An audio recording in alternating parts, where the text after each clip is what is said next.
ready to wrap up 2014. Hey, everybody. This is 4Player Podcast. This is our 2014 award show. We're actually about 2 weeks into January, but we've had a chance to play all the games we're going to play, see all the games we're going to see in 2014. And, of course, we have been working diligently on our top 10 videos, which we're going to start releasing this week. So look for those. But now is the time for us to go through all of our award categories.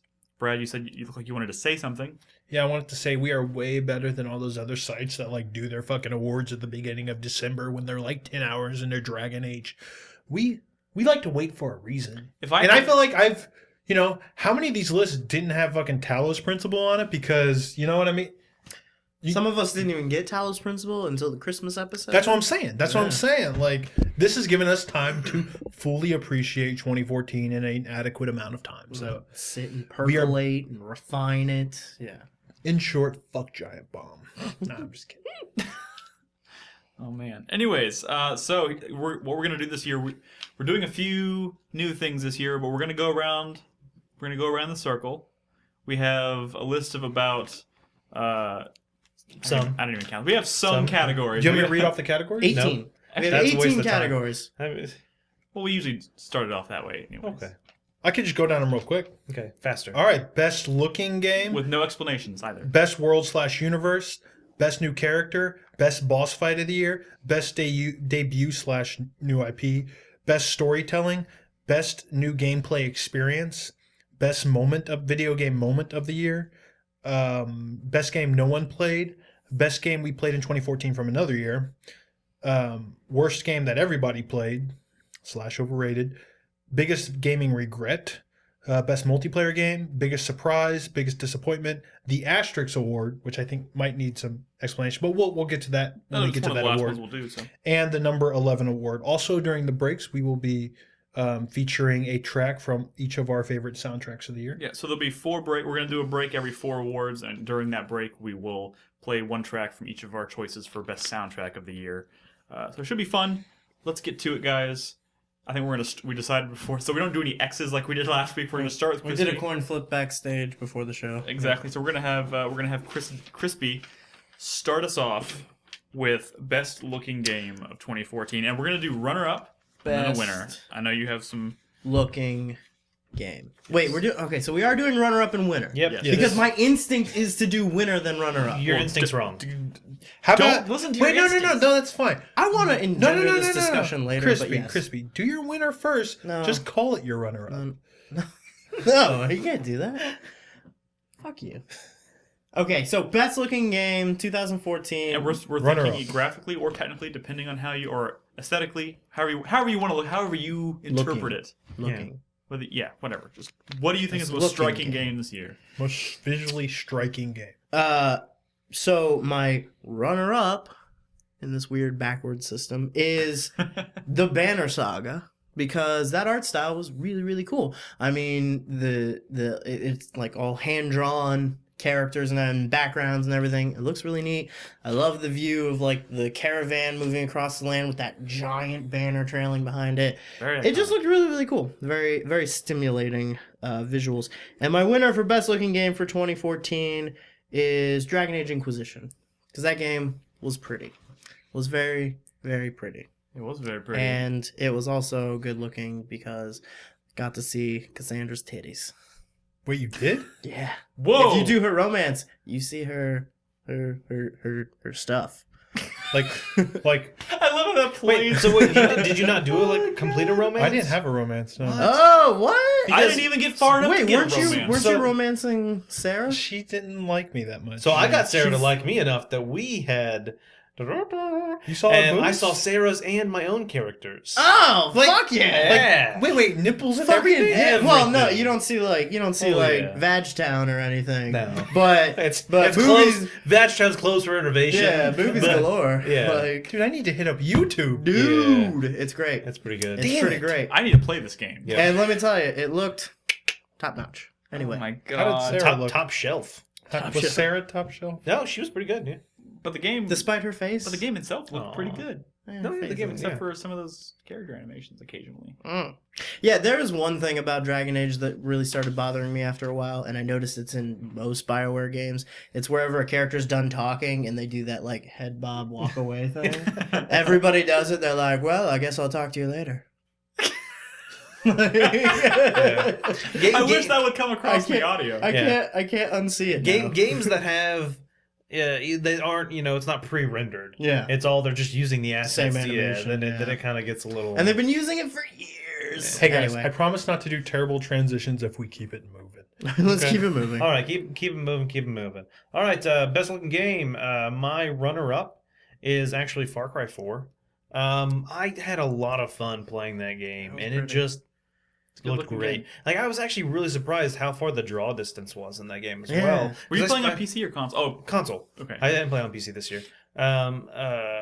Because I spent a lot of time in the gyro flying around, and I was just surprised how far I could see even like animals and stuff like that. Those honey badgers It was good. It was actually useful to like fly around to scout Exactly. the immediate area. Yeah. Like yeah. It was a really good looking game. I also Even like the that character it was very designs. colorful too. Like Yeah.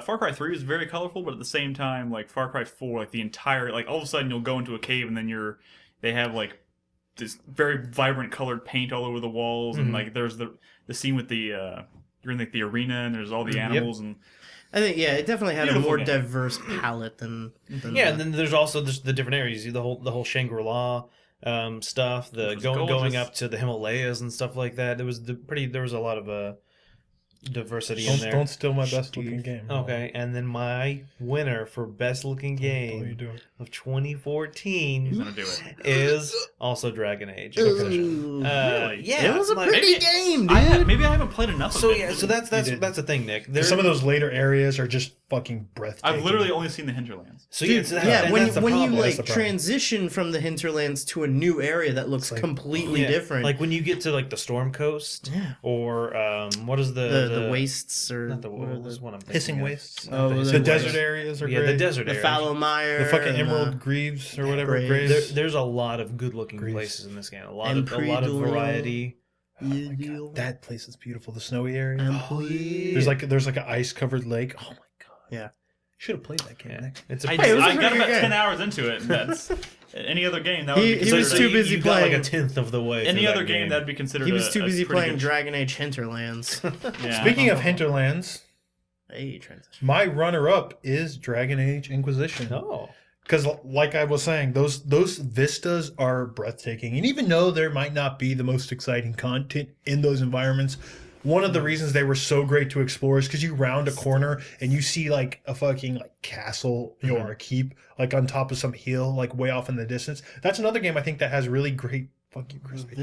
Has really great like Draw draw distance, distance, yeah. man. And you see stuff and you're like, man, that I can't really go there, can I? But Bet sure you enough, can. it's a beautiful fucking game. Yeah. It's a beautiful game. And I'm not talking about, combat animations or whatever, but like just those environments.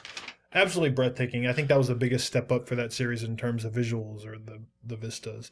But my winner for best looking game, and again, it's not the most technical, but it had so much style and it's so sleek and elegant. I just fucking love the look of it. And that's Hitman Go. Yeah, I knew you were gonna say Oh, that. That wow. game is so fucking sexy you were gonna looking, say it. dude. Yeah. When you like kill a dude, you see like his piece like laying next Fall to the off the board. board, It's just yeah. fucking beautiful. It's dude. very I very did not- clean. It's very clean. So clean, dude. Yeah, Is it only on iPad or can you Yeah. play it on iPhone? It's iPhones iOS. as well.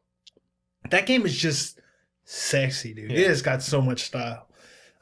If we were doing like just best style of the year, for that would win for me as well. I just really, really like the way that game looks. That Cool. was really good. All right, my Also- runner-up. What? I was just sorry.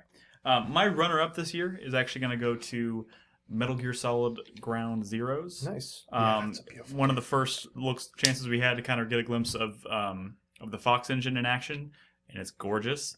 The fucking rain effects are incredible. The character models are incredible. Just the attention to detail. Obviously, it's a Metal Gear game. It's Kojima. It's going to be packed full of details, and that's awesome. But my winner this year is actually Alien Isolation. Oh. Because they fucking knocked it out of the park in terms of capturing the look and the vibe of the original Alien film. And like that game is massive.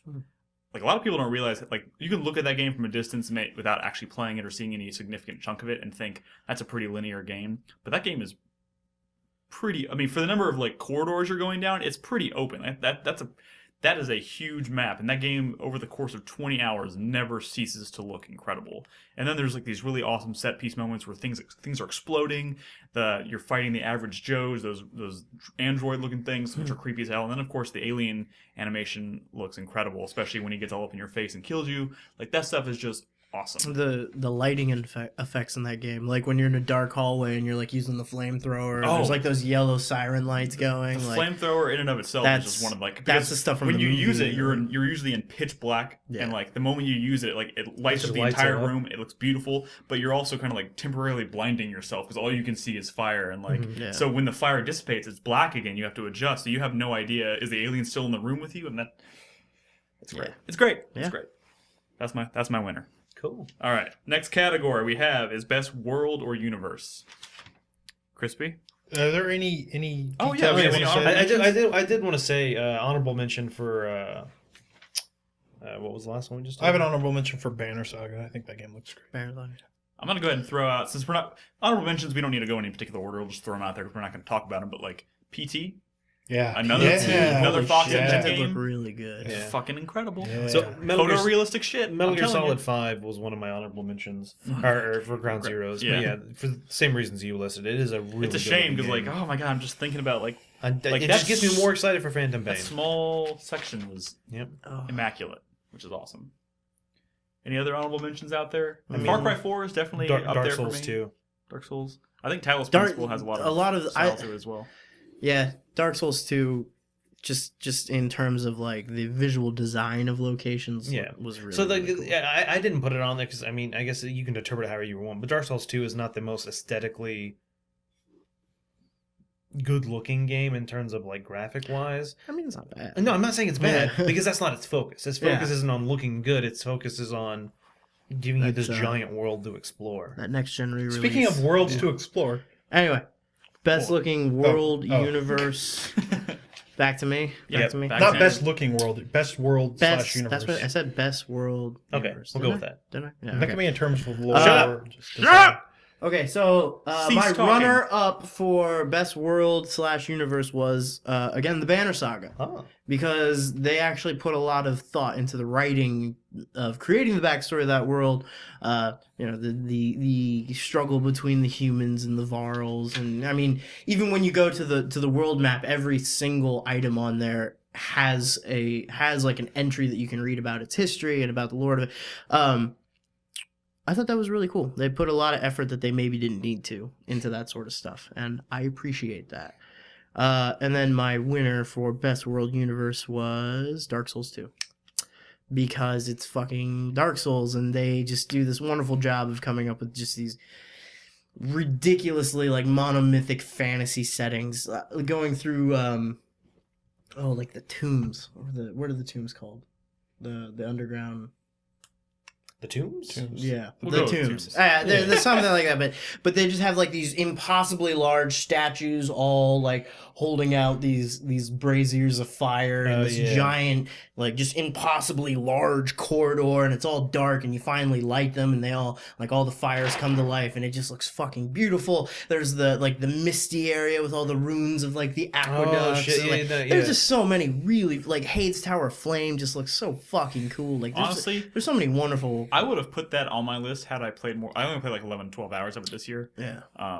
So I only got as far as Hades Tower of Flame, which was awesome. Yeah. I just wish I had seen more of that world. But I'm gonna play it this year. Yeah, and it's not just the aesthetic design of it, but like the story and the lore they come up for all of it. It's fucking great. From Software knows what they're doing. Would have been at the top of my list had I played more. Yeah. So for my best world / universe, my runner up is Goat Simulator. While it is a small world, it's packed with so much to do. Like when you get there's so much to break. No, that will break, interact with, change how the game is played. Open portals to hell. Exactly. I mean, you'd be surprised. Like when we first saw that game, I thought it was kind of dumb, and no, it is kind of dumb. That hasn't changed. Yeah, that's not. It is dumb.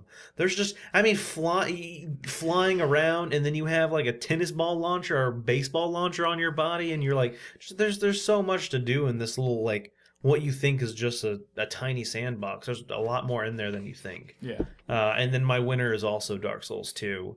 For most of the reasons Crispy listed. While it is a beautiful world and there are vistas, not like you see in Dragon Age Origins, it's just the lore is one of the big things that's there if you look for it. Yeah. It's not if you're not looking for it, you don't see it necessarily if you don't read the item descriptions.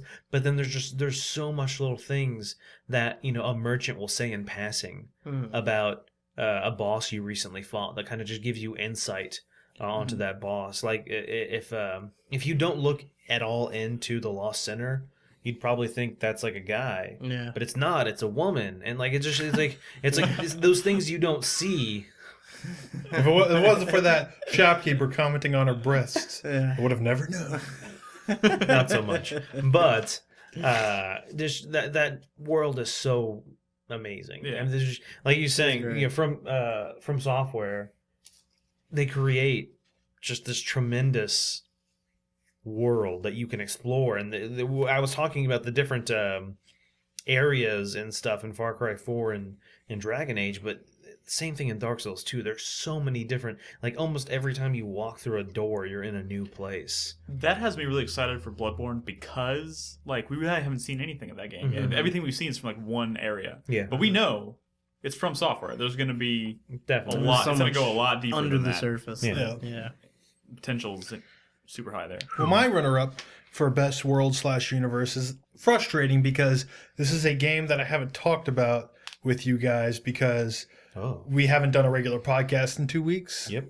But in those past 2 weeks, I played through this game called The Fall. Oh. And the aesthetic is kind of like think like the Swapper, but instead of, you know, I those love the kinds of Swapper. puzzles, it's more kind of point and click adventure. I mean, you actually have a gun that you can like shoot at things that you would need to shoot, but it's like this dark, like this. It's just this very dark game, and you land on a planet. You literally fall on this planet, and it's you land in like this. It's like a robot or an AI like repurposing like plant or whatever, where they take like robots who've had, like their AI has gone bad, and then they do like tests and try to see if they're still like suitable for use. So there's all kinds of like even through the game, you go through these series of tests of like, you know, are you compliant? And if you fail like the test, you know, a dude comes out and like, you know, destroys you or tries to destroy you. And just the world is very dark and it's kind of BioShocky like that. Like all these AI tests are very What platform is this on? PC. Oh, that's the next thing I would actually play. It's cool. I mean, I have reservations about that game. But like the world that they set up is super compelling. I'll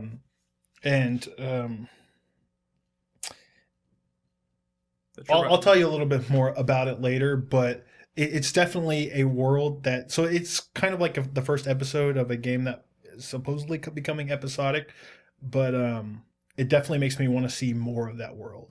My winner, though, is actually for best world/universe is Jazzpunk.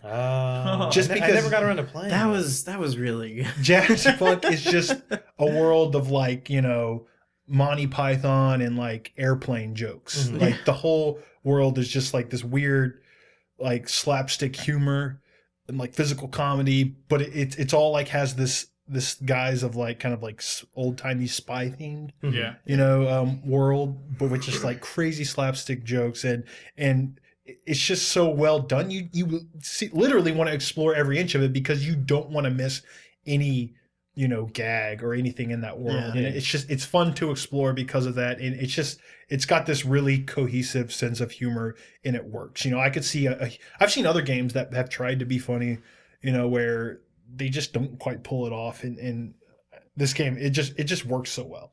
And I love it. I would love to play more games in that, or just to spend more time in that universe. But alas, it's like a relatively short indie game. Yeah. It left a really big impact. Cool. My runner-up is actually the Talos Principle. Oh. A relatively new game, but man, that world that they kind of set up for you there is so, like, when you first start, it's so bare bones. Like, they don't tell you anything. Mm-mm. You literally have to discover everything for yourself, and all you really have to go on is what this voice in the sky tells you, and what this random AI or Whatever. potential person on the other side of this computer screen is telling you. Everything else is just kind of like really making you question things. Like it really goes deep into some really seriously like philosophical questions. And to the point where it even makes me think about it after I'm done playing, which is cool. Debating philosophy with an AI, or maybe an AI, I don't even know, is pretty entertaining. It's a cool concept, and it's absolute. I find it absolutely as like kind of like I think the world building and the universe building is just as impressive as something like Portal. Oh yeah. Different style maybe, but like that world is really good. Agreed. But my winner for best world/universe goes to Alien Isolation. Once again, I'll just say it's a very large game. I spent 22 hours in that game, although 4 or 5 of them were spent hiding in lockers. But it was just way larger than I expected. It does some really unexpected things. Like it's very large, but at the same time, it doesn't extend its length by having you backtrack all the time. Like, I mean, you do some backtracking, but there are so many different areas, so many new areas you go to, and there's even some pretty awesome surprises near the end, which I may talk about later. Cool. That I really didn't see coming, and that game, just from start to finish, blew me away. And like just the attention to detail, it's just the inspiration obviously came from the original film, and like they obviously watched that movie over and over and over again, and just tried to fit as much of that detail into that game as possible, and they pulled it off. So, all right, our next category. Oops, I should have this up. My next category is best new character of the year. Crispy? Best new character. So my runner-up for best new character was Sarah from Dragon Age Inquisition, because she was fun. She was really funny. She was goofy. She was pretty goofy. She made the banter in any party excellent. Yeah, she did. We didn't always see eye to eye, but I respect the hell out of her. God, I played 10 hours of the game, and I still don't feel like I know any of the characters, because I just... Have you gotten to Skyhold? What's that? that? That's why. It's once you get there, you start opening up those character, companion missions and stuff like that. Once they all have like a place to live. Yeah, exactly. And then my winner for best character was another Dragon Age character. I was a big fan of Dorian Pavus. I really like Dorian. Yeah, he's a great guy. Why are you wrinkling your nose at me like that? He's all right. He's homophobic. Yeah, he is homophobe. Look at this guy. Sarah's gay too. The 2 gay characters. Oh, I didn't even... Wow. Yeah, I did do that, didn't I? No, Emily just got to the point where she could start romancing characters. No, but I like Dorian. Like, Dorian is... he's got a good personality. Yeah. He's kind of like the swarthy rogue of the... Well, I guess that's not a word you should use. He's like the... I mean, he's the rogue mage from Tevinter who he didn't grow up in the same world as everyone else. He doesn't have the same like social background. But if he didn't have the mustache, would he be on your list? He looks... What? If he didn't have the mustache? Yeah. If he didn't look like Freddie Mercury, would he be on your list? Anyway, probably real more question. So. He looks really hipster. Did you do his companion missions and stuff like that, like with his yeah, family? Yeah, with like his father. Yeah, like, so that's not some of the great stuff that you get insight into their past, like learning about his relationship with his father and his family. Yeah, I think that was the first companion quest I did, and it was one of those things where I did the companion quest and I didn't even know I didn't even really know what they were talking about until after the fact, and I was like, wait. You're gay. Who was the gay character in 2? Was that Anders? Was it Anders? Anders. Was he gay? He would swung gay, I guess. Yeah. And he was like, yeah, you don't really know why he got like cast out from his home, or Dorian. You don't know why he's here, why he got cast out, and they get into arguing about it, and you're like, wait a minute, what? And then you start thinking, you're like, oh, the mustache. You Wait a got minute. kicked out because of his mustache? Yeah. Well, then More or that's less. the funny thing is like as soon as I finish that quest and it's kind of confirmed that he's gay, when I was traveling around with him and Iron Bull, like Iron Bull was asking him how often he polishes his staff. And like all they do is like, would you polish another guy's staff? Like it's just the humor in that game is him so as a party, him, Dorian, or him, Sarah, and Cassandra, Varys. no, Varys, yeah, or Varric, yeah. The three of them together are like the best because those are all like the kind of fringe, like roguey. So like, I'll I'll characters. tell you which 3 are the best. Shut up. I often roll If it's with. Vivian, I completely disagree. I often. You didn't roll with her. She's great with party banter. She's a little stuck up, but she Yeah. does have some good banter. I know, but And her kinda with boring. Sarah is fucking Hey, this is not the great. Dragon Age character show. I agree. Anyway.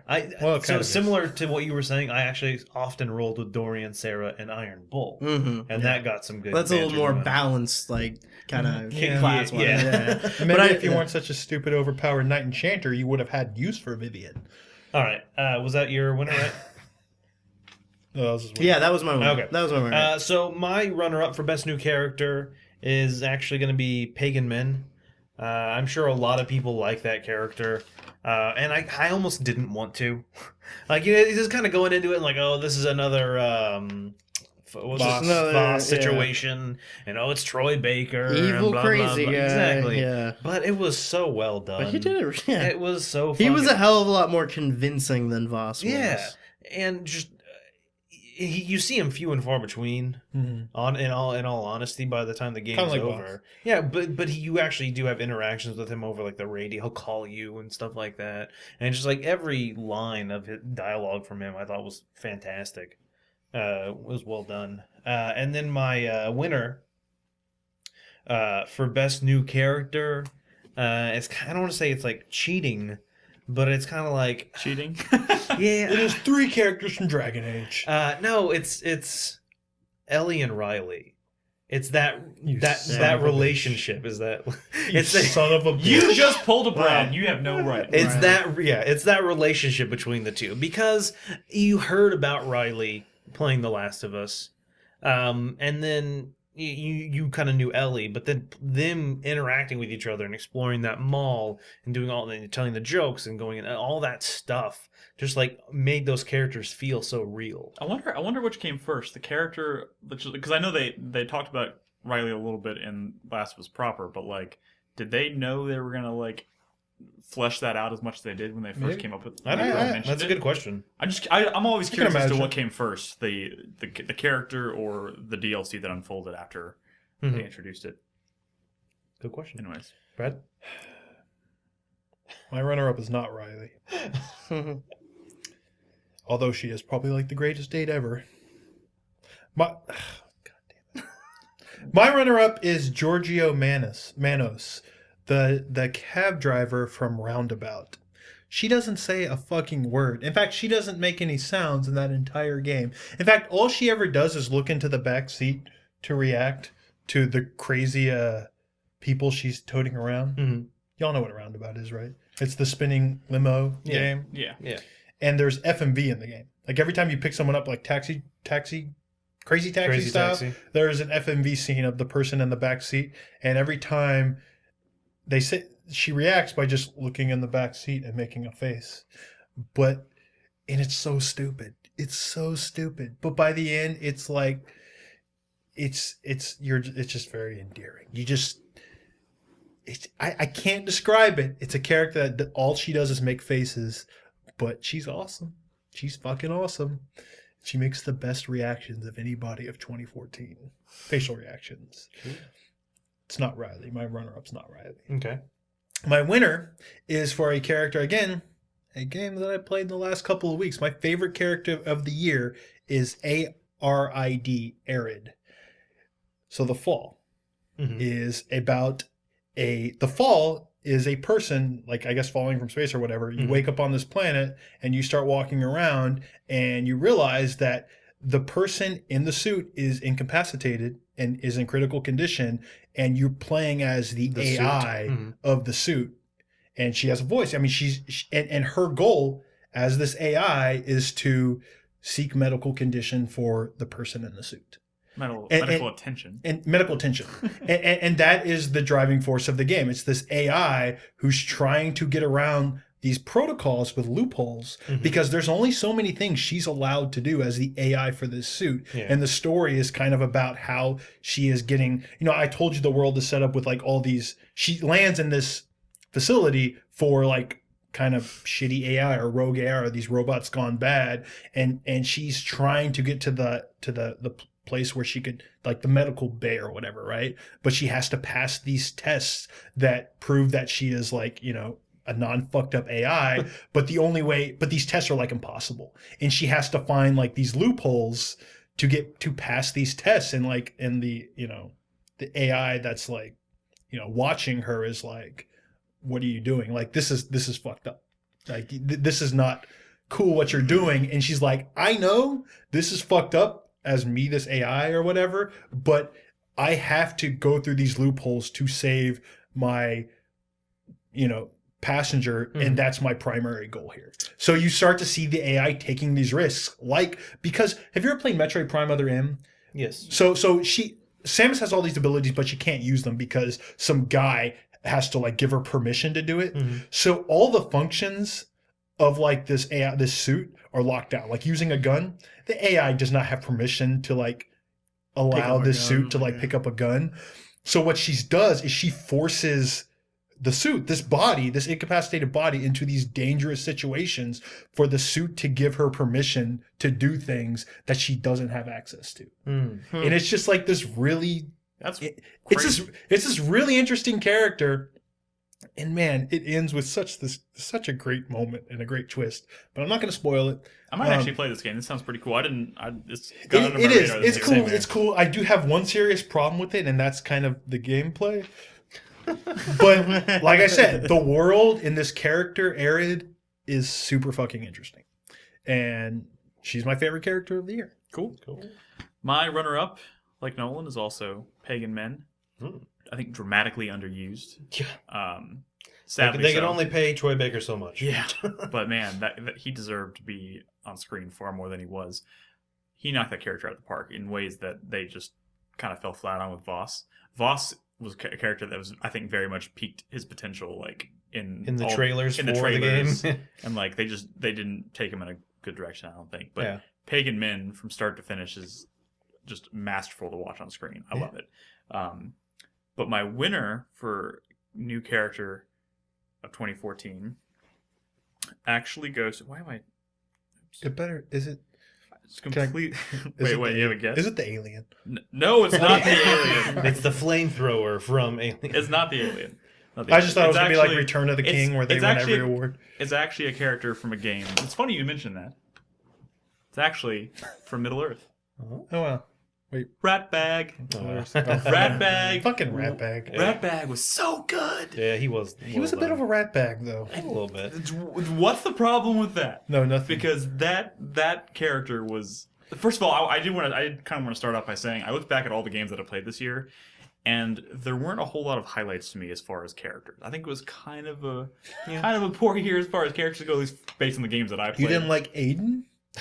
I was not a big fan of Aiden. I liked the supporting characters in Watch Dogs more than I liked Aiden. And I didn't like the supporting characters all that much in that game. There's some great supporting characters in.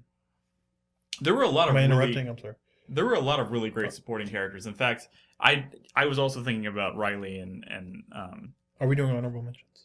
Yeah, and I'll throw that as an honorable mention because I didn't think we were considering her for the category, but we are. Wolf Among Us had some great supporting characters. Probably should have played that. Dude, pretty much every character in Tales of the Borderlands was awesome. Well, you could say the same Vaughn thing with and, Walking Dead. Well, yeah, but I didn't play Walking Dead Season 2. So. Yeah, no, there were some great Walking Dead characters. Runners up for me are Sarah, of course. Yeah. She's my love, even though she didn't love me back. And New Mila from Tales of Exilia 2. New Mila. Alternate dimension Mila, yeah, which I might get to a little bit later in another award, but she's pretty cool. And Riley, of course. My actual honorable mention is from Tales of the Borderland. It is the random bandit that Nolan North plays that you have to kind of like trick into thinking you're one of the drivers in the death rally, and like while you're sitting there like trying to figure out this lie, he's like getting in Vaughn's face. He's like, "I'm sorry, man, I don't know what it is, but I really don't like your face. Like I just want to punch you." And the guy's like, "Oh well, it's just my face. I'm sorry." Like that guy was really, really funny. Yeah. That sounds funny. Don't make me play this funny game. It was so funny. It was so funny. A couple honorable mentions for me. I wanted Iron Bull. Mm-hmm. I loved Iron Bull's character. Dude, everyone from Dragon Age is yeah, really good. I mean that's Yeah. hard. Like Except literally- Blackwell, he's boring as shit. Yeah, that is true. And so is like the Chantry lady, Yeah, whoever that and was. Vivian wasn't so great Yeah. either. But anyway, another honorable mention on my list goes to Freddy from Five Nights at Freddy. Oh, I didn't Freddy even consider that. Fazbear. Yeah, That's yeah, good. fuck that guy. Like, but Dude, no, he fuck was him. just the moments when we were playing that game and his like head popped in and we all freaked the fuck out and we're like, it's fucking Freddy, and the music starts playing and stuff like that. Like that was pretty good. No, Fuck that I forgot about Five Nights at Freddy. I didn't really put it on my list of games that I played. Oh yeah, I mean it's a But my real runner-up. I would have put was the Riley. Fox. Yeah, Fuck fuck the the Fox. Fox. yeah, that's true.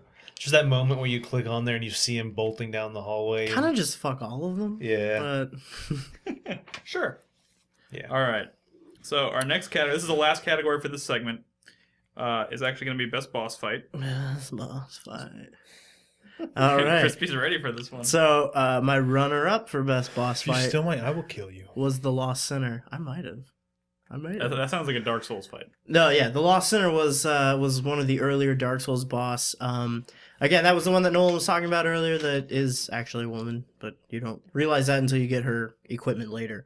But she's one of those like classic, just like humanoid with a sword boss fights. One of And those, oh my she's- god, oh my god, oh my god. Yeah, and she moves like a fucking bolt of lightning, and and she's like, it's really easy to lose a lock on her, and she's jumping around this big open arena, and it's kind of dark. Like it was a really good fight. It's really fun. It's probably one of the boss fights I played the most in Dark Souls 2. I use it to grind a lot. And You it's do know always it's fun. hard to keep a lock on her because the lights are off, and there's So actually a way that's to what I turn the wanted- lights that's what I on, wanted to and the talk lock about. on will actually work way better. I didn't know that. Hold on. I didn't know that. Finish your. What's your winner? But that's really cool. But my winner, best boss fight, my favorite boss fight of the year is the internet in Super Smash Bros. You!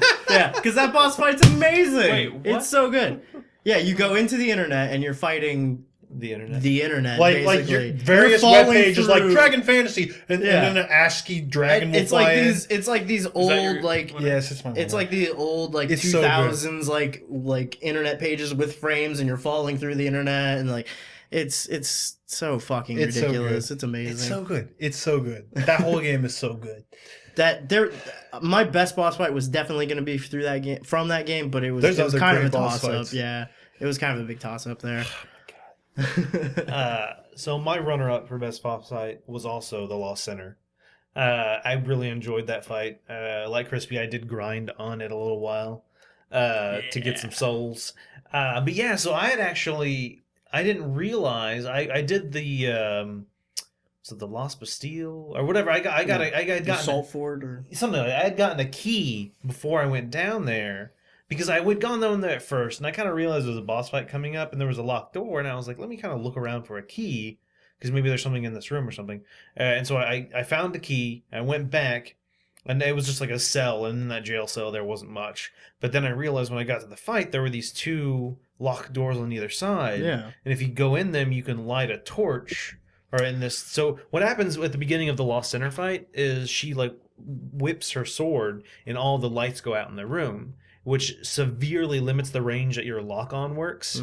Which, and she, like Chrissy was saying, she jumps around Like and you're a gonna lot. lose her. And so, but if you light those torches, the lock on lasts almost the length of the room. That's awesome. And so it makes the boss fight a lot easier. It's so funny too because I've done like summons for that boss fight like dozens of times, and never once had I gone into somebody's world where they had done that. Really? Yeah, never once. So That's I didn't even interesting. know that was a thing. Yeah. Like- Kinda like Then that- that's it's the kind of thing like the about- Medusa fight, where there's something you can do in that yeah, fight. the to make Medusa it a lot one, easier. yeah, where you have to like set the windmill on fire. Yeah. Like, yeah. That's something about Dark Souls that just makes it so great. They Yeah. don't fucking tell you, and they don't hand. There's no fucking fucking glowing line on the ground that tells you. My God, I'm excited to play this game next year. Yep. And then so this year? This year. My winner for the best boss fight of 2014 was the giant Nazi zombie fetus from South Park and the Stick of Truth. For those that don't know, you fight a giant Nazi zombie fetus in that game. I believe the fetus was from Khloe Kardashian, if I remember correctly. Something. But I mean, it's so fucking out there. I mean, a lot of the boss fights in that game were fucking good. You fight Man Bear Pig. The underpants now. Wait! Shut up. Oh, okay.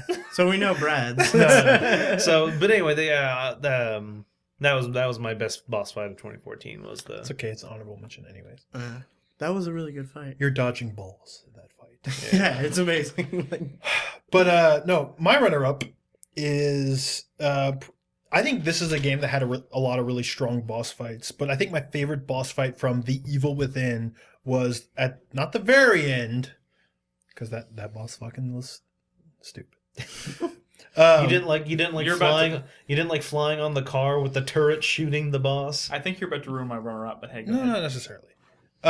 Well, okay.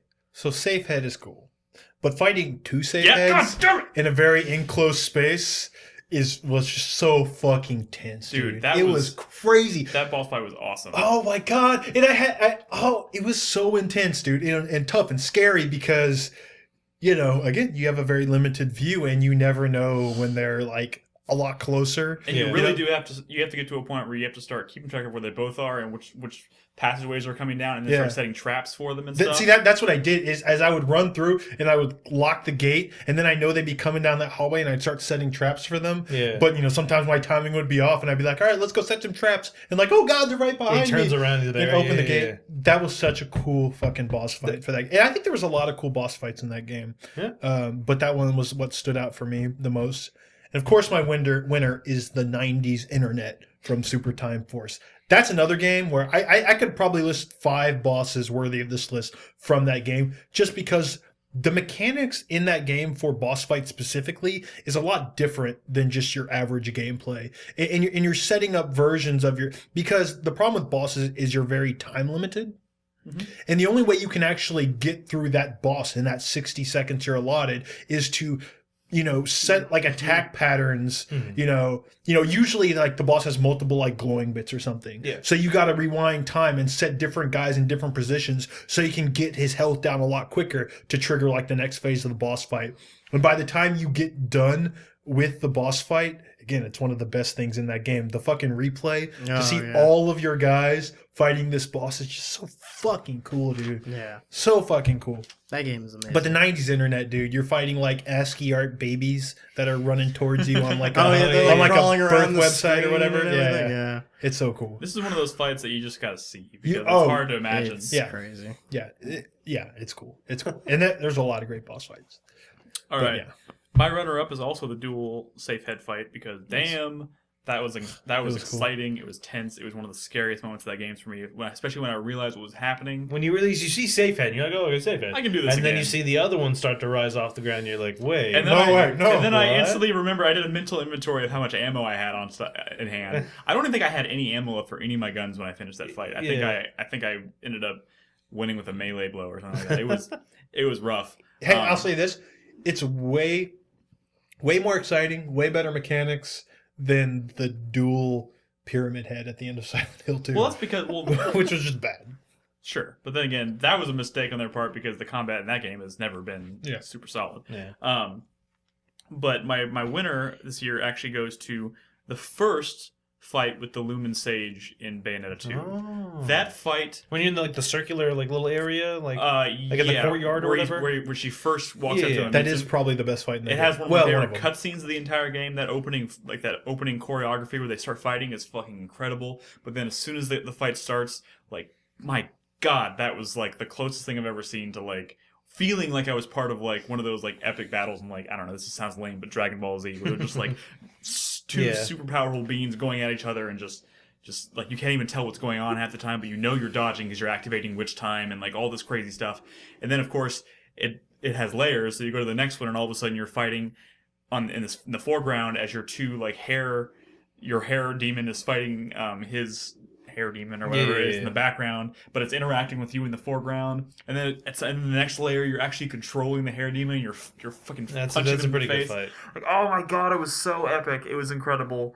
I don't know. I love that game. Like that combat still holds up incredibly well. That's pretty good. And like I think a lot of the other boss fights in that game aren't the greatest, but the ones that stand out to me are the ones where you're actually it's just you and another humanoid type character. Those are the best kinds of fights in these types of games. Yeah, and it totally reminded me back in Devil May Cry 4 where you fight the Kratos. Yeah, I always forget his name, but that fight up until now is that used to be like my favorite boss fight in any character action game. Or of course Virgil from Devil May Cry 3, the three times you fight him, but sure, but like I liked the Kratos fight a lot. And yeah, no, this that's is the up best there. fight in that game. This is up there for me with that fight. So that was pretty cool.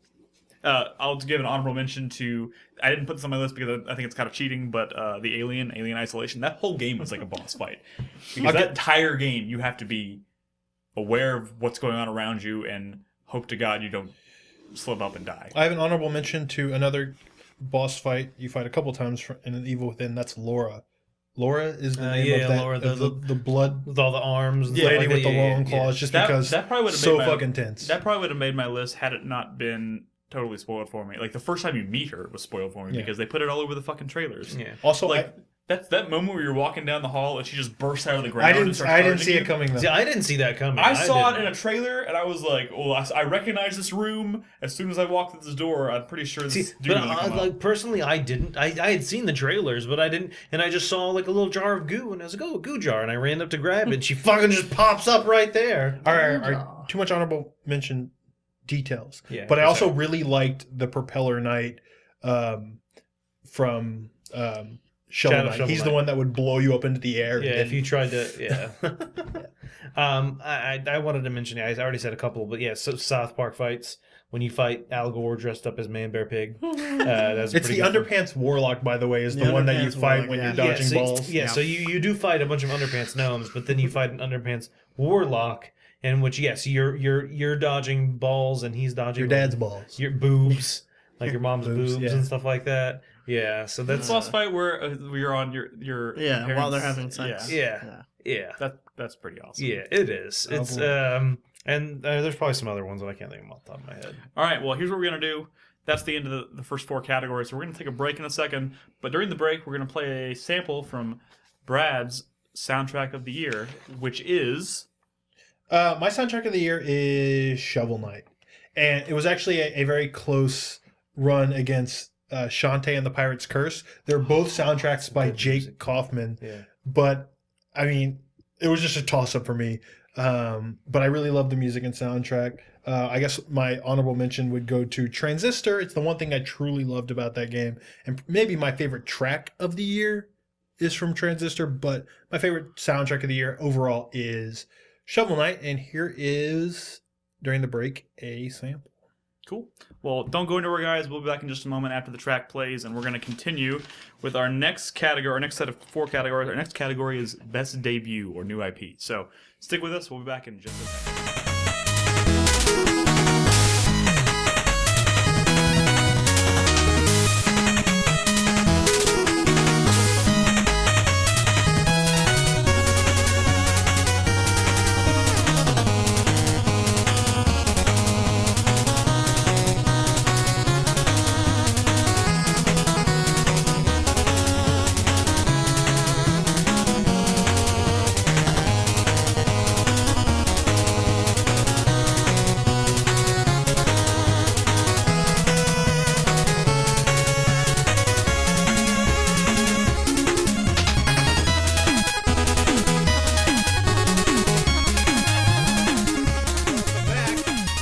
Category is Best Debut / New IP. / New IP. / New IP. Go.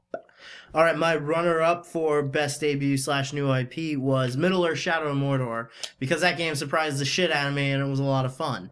And I really liked it. I would like to see them do more and refine the series, make it a little better than it was. Because they had some really cool ideas. It wasn't a perfect game, but they had some really cool ideas, and I'd like to see them grow on And that. you know that's definitely going to end up being a franchise, too. Yeah, I mean, it's... The only thing I'm a little nervous about is that Monolith is going to suddenly become, like, all they're gonna let them do is No. Lord of the Rings games. No. Dude, they're the only developer. Don't you really put that evil on me. But they're the only developer to ever do anything really genuinely well received No. with Lord of the Rings. What's your winner? Well, in a while. Those EA games. My winner for best debut new IP is the Banner Saga, because that's already a franchise, because Yeah. Banner Saga 2 is coming out later this year, I think, right? I think so. That was originally planned as a trilogy. Isn't it I coming to believe. PS4 as well? Yes, it is. Just The first one's coming to The PS4. first one, Cool. which and means the second one will as well. That's a great. Probably, It's a yeah. great fucking game. it's a great series. Again, great world, great story, great action. The choices. Want to see it grow. Want to see it expand and become a bit more of a household name than it is at the moment. Cool. Honestly, it'd be nice if we got like 6 more months in a year. So we could finish playing. Yeah, games. like I'd like to play Dragon Age and maybe play South Park, because I didn't do that. Well, There's- good thing we have a category to talk about just that, our regrets. We would all be dead. So my runner-up for best new world Best new IP. IP, whatever, is South Park and the Stick of Truth. Oh, I really hope they make more South Park games like this. I Yeah. really fucking hope, It was because it was a good game, but it Is this your definitely runner-up? Yes. All right, I'm gonna give it to you. Okay. It definitely. Why? Well, like, what's wrong with I that? know. I'm just giving you a hard time. It's true. What? What, Brad? What? So there's South Park in and of itself is a- not a new IP, but And as a there's game- been South Park games before. okay, yeah, but But this is a this little is- different. there's This is nothing compared. There's nothing like that. What, the fucking South Park game where you're throwing snowballs you pee on? What does that have to do with this? That was a great game. No, I liked it though. Anyway, I'm saying I realize that South Park itself is not a new IP. Middle Earth is not a new IP. no, Sure. Yeah. it's not. Yeah, I guess you suck too. But Middle Earth, like not calling it Lord of the Rings, saying Middle Earth, like there will be a sequel specifically. Do you think to we'll Middle get? Earth? Do you think we'll get another South Park game? that's what I'm saying. I hope we do. Yeah, me too. Because this one It did was well. not perfect. It won awards. But I think that has a lot of potential. My only worry is that the last like 4 or 5 episodes of South Park this season weren't the best. Right. I don't think you caught up, did you? I think I'm 2 from the end. Yeah, like they weren't. They suck. Yeah, a little. What's your- I didn't So see the PewDiePie one. hopefully that gets better. But my winner for best new IP debut / IP is The Evil Within. Mhm. I enjoyed that game, and I really hope they continue with that. At least I don't want it to necessarily become a Resident Evil series, but I mean I want to see more from it. Sure. Yeah. Well, my runner-up for best debut is Shovel Knight. Shovel Knight is a game that I loved. I had a couple issues with it, but I love that game. And like Mega Man, I think there's so much more you can do with like, hey, here's a new like boss type, and here's a stage that kind of is designed around, like the theme of this boss or whatever, and so you have new crazy bosses that lead to new crazy like level designs, and I think there's so much potential. I want to play the Mega Man 2 of Shovel Knight. That's true. Mhm. Like I can't honestly. I know it's probably coming too because like Yacht Club games, right? yeah, from Yacht Club Games.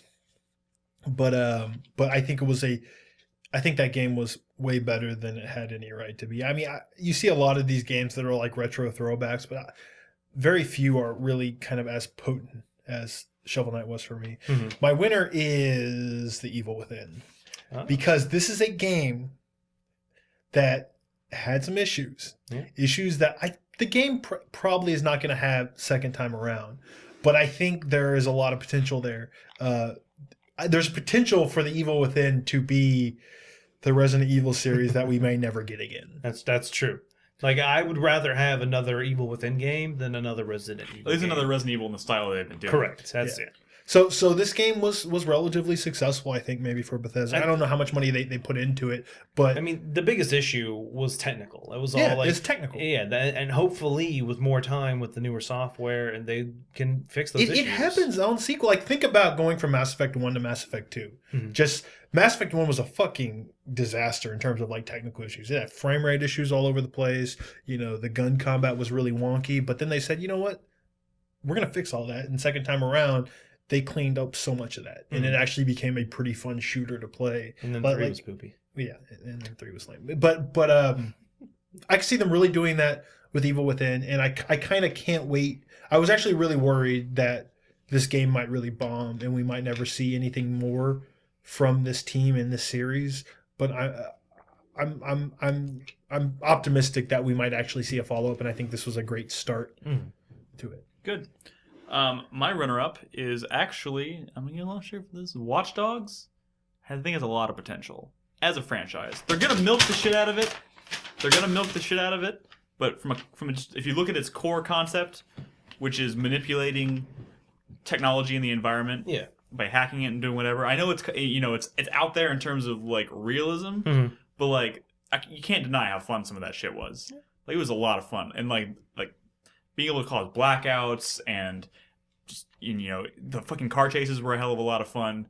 Like there's a lot of stuff in that game that I think they're onto something. They're onto something strong there. I think they should really use some improvements to maybe their character. Yeah. I think it's kind of like the original Aiden Assassin's was Creed. pretty bland. It's kind of like the original Assassin's Creed. Altair was a pretty really bland bland. character, but like they could, with the next iteration, they could really introduce something that's There's really cool. potential there. There's potential, If you look at the history of Assassin's Creed. and that's what this category is for.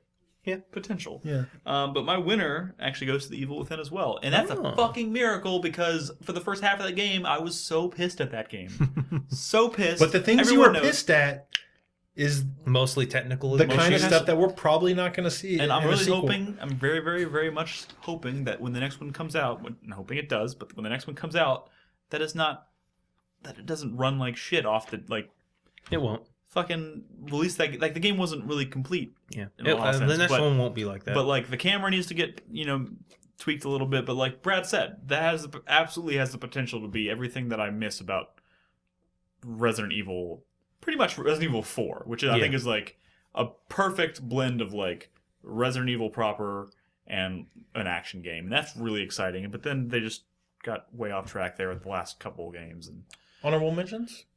honorable mentions. Can I say, since we're all putting games on franchises that already exist, can I just go ahead and say Alien Isolation? God, no. No. What is... No. I don't Well, think it's too that's- late. I already said it. I don't think that's- Honorable mention. New IP. Come on, guys. I'd like to say... It's a also, new IP in that it's the first Alien game that didn't suck balls. That's not what that means, though.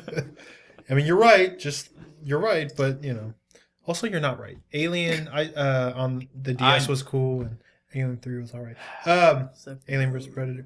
I also like to give a nod to Banner Saga. I think that was a great start. Super Time Force as well. Yeah. I would love to see more Super Time Force yeah. just because it's so fucking rad.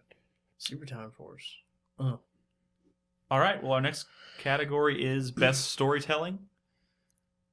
Crispy. My runner-up for best storytelling is Dragon Age Inquisition, because that's like one of the big strengths of that game. Brad's looking at me weird because it does kind of end on a wet fart, but the main story quest does end kind of poorly. Brad is just a fucking book nerd though, so he's all pissed off about how they handled certain aspects. But you can't tell me that the character interactions and like the companion quests in that game for the most part were very well Brad done. won't look you in the eyes anymore. The very fact that like I don't think they that were well we were all loving the different character interactions, just even in like in-party banter, like that. Party right banter there, was good. Let's that be specific is here. part This of- category was best storytelling, not best story. Yes. No, I understand. And I think BioWare's done it a hell of a lot better. Like Mass Effect 2 is how you do companion quests. Sorry. I don't listen, you're right. That was the best part of that game. You're not wrong. You're not wrong. You're not wrong. Don't let him I take the didn't wind give out it of. best storytelling. I didn't. That was my runner-up. Oh, yeah, what is your favorite? That was my fucking runner-up. My winner is fuck. Don't Brad. let Brad ever take the wind out of your all sails. fucking night with this guy. Jesus Christ. My winner for best storytelling was Last of Us Left Behind, because that was just fucking gorgeous. And if I had known That- we were counting like, this, I would have even- absolutely made that my number one choice. even but I without having played, like, you should definitely play Last of Us before you play Left Behind, because it kind of takes place farther in that story. It takes like a good like 2/3 of the way through the game, yeah. But even as a standalone story, just like the story of Ellie and Riley, like that was just fucking heartbreaking and That- wonderful and funny and joyous and That hit me like deep. tragic and like it was a roller coaster. It was amazing. It was amazing. I want to play it again now. Me too. I wouldn't mind.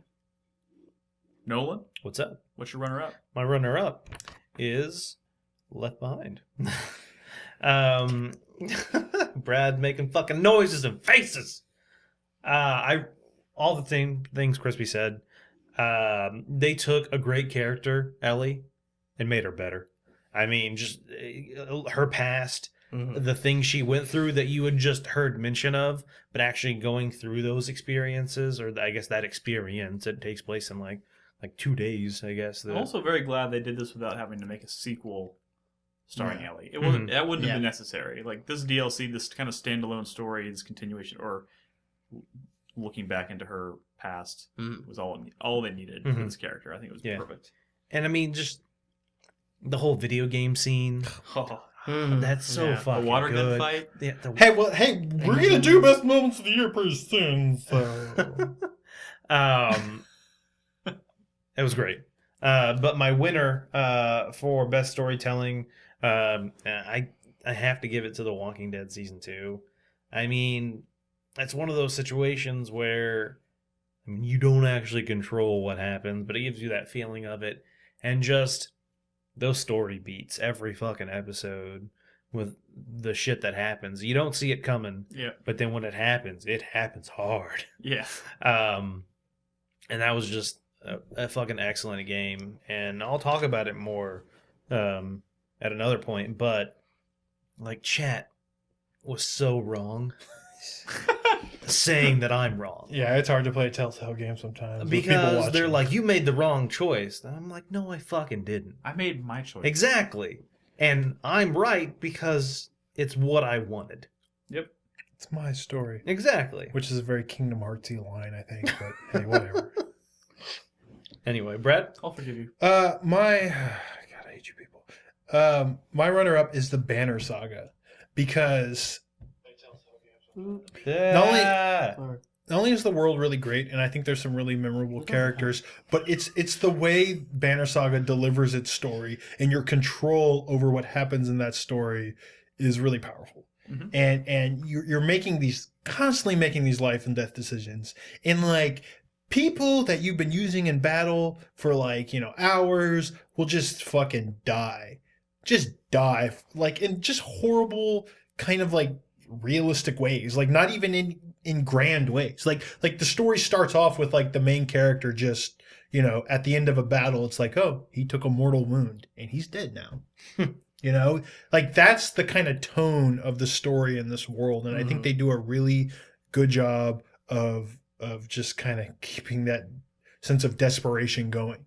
It's like this never ending run from the dredge that will probably never end, and it's just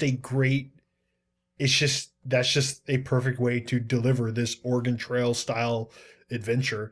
And it's depressing, but it leads to those great moments where you make a choice and you're like, I don't know, but it comes back and it's like, like there's like a moment, for example, where this dude, he's like talking shit, like mad shit and about you, and you get to make a decision like, what do you want to do? Do you want to kick him away? Do you want to fucking kill him? Do you want to punch him out? Do you want to like chide him in front of everybody? It's like, chide him or whatever, scold him.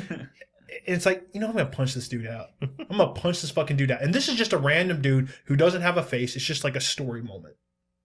But then, you know what? Down the road, your caravan keeps going after that moment.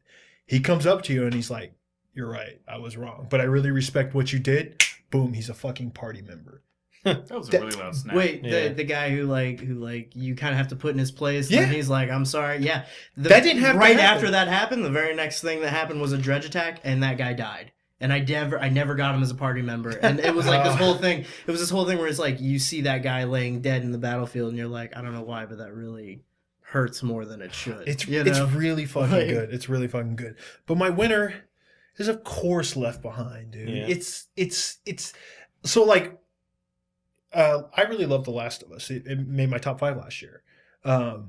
But it was mostly for like gameplay reasons. I think that was probably maybe the best game Naughty Dog's ever made, in my opinion, in terms of gameplay. And and the story I think was fine, and the acting was great, and the writing was good, but it didn't really resonate with me. Left Behind, it stuck with me. It was hard to shake. It was all, like Last of Us was about life and death. But man, after that final scene hit in Left Behind, it was like, it made me love those characters in that universe so much more. And that was the moment where I was like, before, when I finished Last of Us, was like, this was a complete story. I don't need more of this. But then Left Behind comes out and I play that and I'm like, yes, I want more, because you guys are really good at this. And they told the story through these like interaction moments that were kind of like, you kind of had to hunt down in Last of Us, but they made a game that was all about that stuff. And that was so good, man. That stuff was so good. The funny thing is I played it when it came out, because I was like, I'm ready for this. And there were several members of our community, like Jaeger, who like, it took him like 3 months to play it. But the day he finished it, he was like, God damn, that was good. He's like, I don't know what took me so long. I'm like, I fucking told you, that it's good. Like, trust me, it's like one of the best experiences this year, and it's like 3 hours. Yeah. That's it. God, I wish I had put this on my list. I didn't think we were actually taking it into consideration, which is my fault. I misinterpreted it, I guess. But I would absolutely mention this DLC in this category. Fucking Shy still hasn't played it. Fuck that guy. I think. What, Nick? I don't even know Just what I'm trying to say. You've already said everything that needs to be said. It's incredible. But my runner-up, I'm gonna give to Alien Isolation, because they do a lot. Like, that game kind of it kind of begins and it ends with like scripted moments. Mm-hmm. It begins with like cutscene type moments. What are you doing? I'm distracted. Making faces. It begins with very scripted, like cinematic type moments, but like a lot of the story beats in that game, from beginning to end, just come in the form of things that you stumble upon. Like, you're talking to a character on a radio, he's walking you through stuff, and then at some point you realize he's not talking anymore. It goes radio silent, and then at some point you double back to past the room where he was guiding you from, and he's sitting in a chair and he has a fucking face hugger on his face. Wow. Like, it wasn't in a cutscene. It wasn't something they really alluded to very much, but you come back and he's just sitting there, and he's behind, and like, that stuff is crazy. And then like the moments, like there's look at all the moments that came from Carlos, just those moments of pure emergent moments, the emergent moments, which are very much part of the storytelling. I feel like there were so many like moments that were so reminiscent of like that film where you're running for your life and you're desperately trying to find a hiding spot and trying to survive. And it isn't always about just running and hiding in a locker.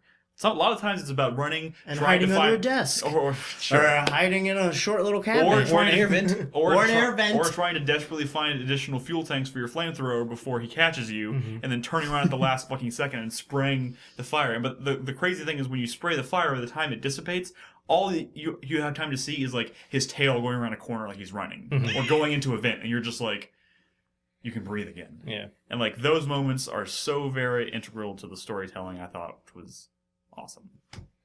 I have some really good. Wait, but that's not my winner.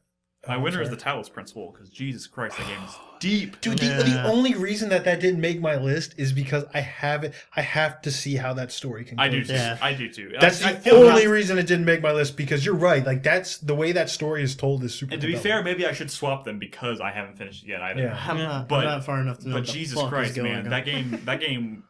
Once it starts asking those tough questions, it gets hooks in you, and it's just like, who's even asking them? Who's asking the questions? That's a good. Do I want to go in the tower? I bet you're asking yourself. Dude, you're not gonna not go in the tower. I'm scared if I go in the tower too early, the game's gonna. No, I have no idea.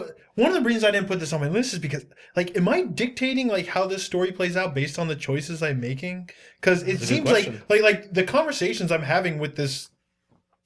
The person on the other end of this conversation, like, they extends off of previous choices that I've made, and it's just, I'm arguing with also an AI, honorable mention I want to put out there, PT. Like, it's weird. I didn't put that obviously because it doesn't really have a story per se. Oh my god! But like the things that game does to like trigger the story of my life, that just trigger these emotions in your brain, or these feelings of like terror. Yeah. This is an aside. I made Malia play it the other night. I saw that. Nothing. It doesn't phase her at all. Really? Nothing. Well, that's why fear is subjective. She just got soulless. or something. Okay, so some really powerful honorable mentions for me. It was a tough year. Mhm. Is I was talking about The Fall. Like the story in that game is super compelling. And Yeah. I would love to spoil what happens at the end, but it's like I didn't put it on my list because it's an episodic thing and it ends on a cliffhanger and it's crazy. Also, runner up is I think the story, and this might get some raised eyebrows because hey, it's a JRPG, but I really liked the story in Tales of Exilia 2. It kind of went some places that aren't typical for a JRPG. Like there's a lot of decision making in that game, in conversations. It felt very BioWare, where you have all these companions, and depending on what you say in a conversation, certain party members, your invisible meter or whatever would go up. Your what do they call that? Approval or some shit like that, which can actually affect the stuff you can do together in battle. Mhm. I really like the story of that game. Maybe I'll talk about it a little bit more. But yeah. Honorable mention for me, Banner Saga, definitely. Great. And Super Time Force, because that game's all about just traveling through time, fucking up shit, because why not? Let's we have to go back back in time so we can find the Holy Grail, so we can hawk it for money, so that we can save Medieval Times, our favorite restaurant. That is something. That shit is ridiculous. Honorable mentions for me, Child of Light, I thought had a really poopy story. What? This is not the poopiest story. Oh, do we have that category? No. Well, then this fits in here. You're just being Child rude. of Light. You're being rude. I'm not being That rude. was kind of a poopy I was story. very excited for this game. I was super excited. And then the story let me down because I just didn't think it was up to par. That's because that, in my opinion, was one of the big factors why I didn't like that game. I thought the game was stunningly beautiful. I thought I had good music, but then I had no interest in the story. Damn it. This fucking guy is the reason I haven't played this game that I was pretty excited to play. Which one? Because he's so convincingly you can still pooping play on it. it. But You you're can so still- convincingly pooping on it. It's And not- I believe you. I fucking believe you. Yeah, you I don't think Like, you I've it seen a either. little bit of that game, and you know what? I'm like, I think Nolan's right. Yeah. Like, that game kind of puts me to sleep too. No, that's what I'm saying. Fuck! You're part of the problem, too! Go and look at the first time I casted this game. I was standing up because I was falling asleep playing it. Crispy. Play Child of Light and tell me you love it. Fuck off. Please. If you're having trouble going to sleep, Hey, just wait, play some what's our Child of next Light. I never- category? I never have trouble Warrior in with chat it. says, I completed Child of Light, or I forgot about Child of Light, and I completed it. Damn it. So, hey, Fine, there's I'll that. never play it. I'll never play it. You win, everyone. All right. What's the next Our category? next category is Best New Gameplay Experience. Now, this is kind of meant to be... We're having trouble deciding whether to do Best New Gameplay Mechanic or just overall gameplay, but this is more like Best Gameplay Loop or Best Game... However you want to interpret it, whether it's a kind of a cycle, a loop of gameplay or a mechanic or whatever, however you want to interpret Wait, it. what did you say this category was? Best Gameplay Experience. I Best know New this Gameplay fucker's going to Experience. spoil my choice. I know it. I know This it. is why Brad doesn't like being third. Yeah. I didn't pick the order. You did. Yeah, you did, Brad. Actually, I picked the order. He picked the Yeah. I No, did. like being first is great. Being last has its own perks too. Dude, but second when we is definitely started, better than you third. looked at me and you Third is said, lower. "Ha, worst choice. You're the worst because you're going first. That's the worst." Well, I just or mean, something like that. It was a clever joke about how you don't get to leech off of other people's choices ever, which sometimes we do. Dude, fuck you. Brad, stop leeching. Okay. My I interpreted this more as like a gameplay mechanic, like some sort of like pillar of gameplay Sure. that was new and very Fresh. effective. There are multiple ways to interpret it. It's fine. Yes, we can use words like fresh. So my Fresh? runner up was for the Nemesis system in Middle Earth Shadow of Mordor, because that shit It's a good was one. so fucking cool. And you know what? Yeah, it was a little buggy. It didn't quite work properly all the time. There was a lot of people who were getting heads cut off and then came back later. Yeah. That almost. You know what? You know what? There were orcs. It was Lord of the Rings. If they would have just shown up with like stitches on their stitches, necks, yeah. I would have been like, "Cool, you're all right, good, all right, we're fine." I mean, they fucking Like- grow the fucking things from trees. Yeah, and shit. no, they grow them out of pits in the ground. Yeah. But you know, Monolith recognized that was actually a glitch. Yeah, they It were like, was, we yeah. don't know why that's happening. Like, that wasn't. Our That system systems are lying. Oh my god, they're taking over. But that was so fucking cool. Like that was just a really cool system. I would like to see somebody just rip the fuck out. Oh, like I rip think it you'll off. see it. Something Like, similar. I want to see that I happen. could see in one particular series that probably should. Yeah. Just go. Just keep going. Bam-tan. Anyway, and my winner for best gameplay experience / mechanic goes to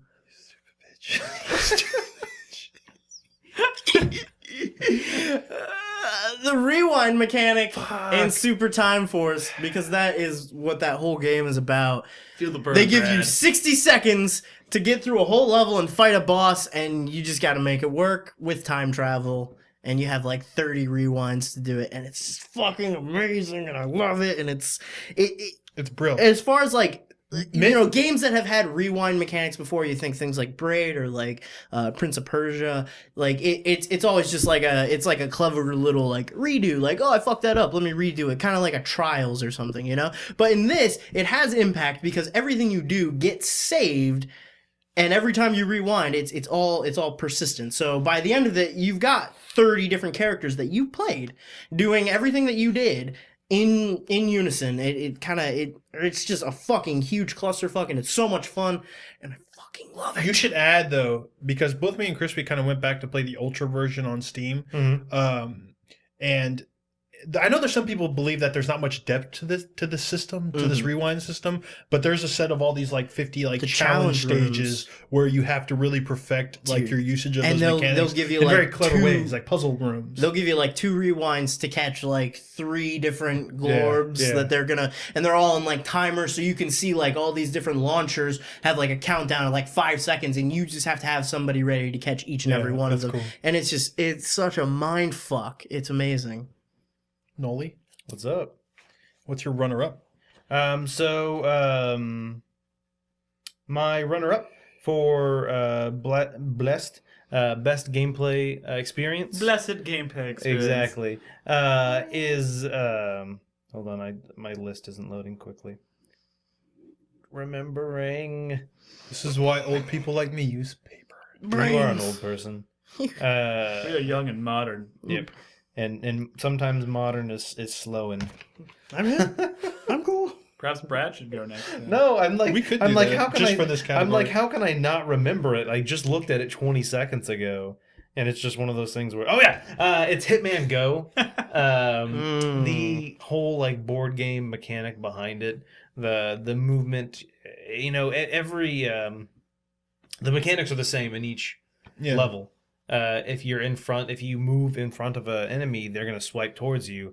But later on in the game, that starts changing things where you get like outfits, and so certain guards won't attack you and stuff like that. Man, they come up with so many ways to mix up the gameplay. Yeah, and in you that like game. the fucking can. You throw a can to distract guards, and like there's a lot of stuff in that game that When you start getting like, you know, get to the sniper rifles, it's wow, you can really I got some options here. like later on in some of the levels you haven't played yet, they introduce like conveyor belts, like an airport, like a moving sidewalk and stuff like that. Like no, it gets intense later on. It's a really good game.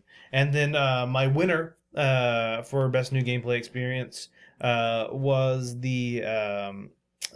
joining the Bell Keepers in Dark Souls 2.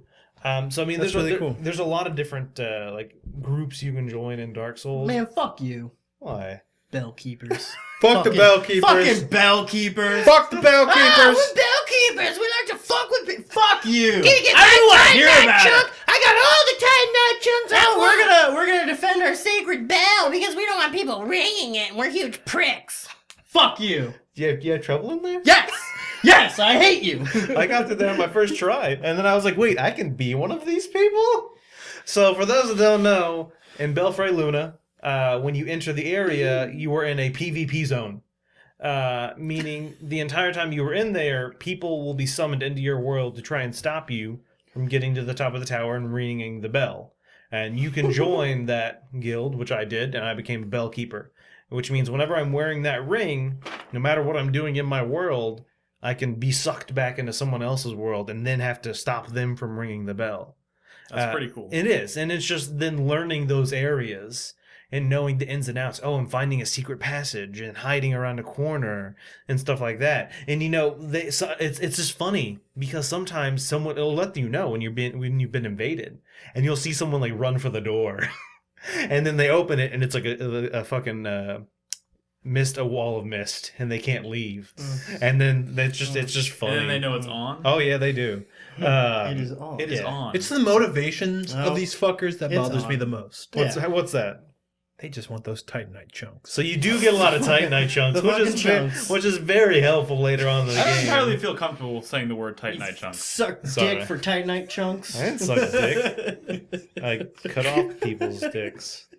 Anyway, I really enjoyed that mechanic and experience. It was a lot of fun. Well, oh, that was your number one. Yes. My runner-up for best gameplay experience is what Crispy said. The Super Time Force time mechanics are just so. I remember when that first game was first announced, or we saw it like at a PAX or some shit when they were showing it off for the first time, and the first time I saw it, it's like, holy shit. You rewind and you play with your past self. Yeah. And if you can kill the dude that killed your guy, because when you die, you automatically rewind, you can like save him, collect him, and actually, get. It's kind of like PB Winterbottom. Yeah. It is kind of like PB Winterbottom. PB Winterbottom's a great game. It is, right? That is a good game. That's so good. It's so good. My winner for best gameplay experience, best gameplay loop mechanics of 2014 is of course the interaction of the elements in Divinity Original Sin, aka like maybe the whole fucking combat system. It's the thing that pushes like a turn-based party-based combat system like I've played plenty of times before, like an XCOM, like a Baldur's Gate, like a Fallout or something, into what in my opinion is the best party combat I've ever played in an RPG. It is so fucking smart. It is so smart, but it's the discovery and the surprise of it all that is shocking. Like I use a fireball to set a dude on, or no, I use a poison to like poison a dude, and it creates like this poison goo on the ground, and then I hit him with the fireball, and it creates like an explosion. Like I'm like, okay, fire reacts to poison, causes an explosion. That it doesn't end there. That created a fucking like cloud of smoke, which now makes it hard to hit that guy because it's blocking it. I hit that with some lightning, and it creates a fucking storm cloud that just starts shocking people around it, and everything's on fire and burning and exploding. So I make it rain. I make it fucking rain. And now everyone's standing in puddles of water. I zap that with some fucking lightning, and everybody standing in the water is just fucking shocked and stunned. And then I hit it with an ice spell, and it just turns all that water into fucking ice. And now when they try to move, these melee units try to move to kill me, they slip on the ground and fall. And now they're in this fucking knockdown status. And it's so strategic and so fucking surprising. And it's so creative. It makes your approach to any battle just like, it's like jazz, man. It's like elemental jazz. And when you realize, like, dude, like these elements are really dangerous. That whole patch of land is on fire. I'm going to teleport this dick onto the fire. And now he's on fire. Oh, wait, he was poisoned? He just exploded. And that just triggered this other thing. And it's fucking great. It's so good. It's so fucking good. It just seems like a huge dick move where it's like you poisoned the guy, set him on fire, blew him up, electrocuted him, and then he finally gets to move and he just like slips and falls and like hits his face on the ground. It's the fucking chain reactions that happen too, like the unexpected, like, oh god, I forgot my dude was standing in that water, and by the end of the game, you're getting like elemental spells that are like, you know what, fucking, just a single flame is dangerous at the beginning of that game, but then you get just like meteor storm. You're just like, I don't care. There's exploding barrels around, like just chaos on the battlefield. You don't even care if your dudes are dying because it's so like majestically destructive. It's fucking the awe of it all is crazy. I love Divinity. Did you know that, Nick? You played Divinity? I'm fully aware of that. Well, what's your runner-up? My runner-up is actually Final Fantasy 13 Lightning Returns. Mm-hmm.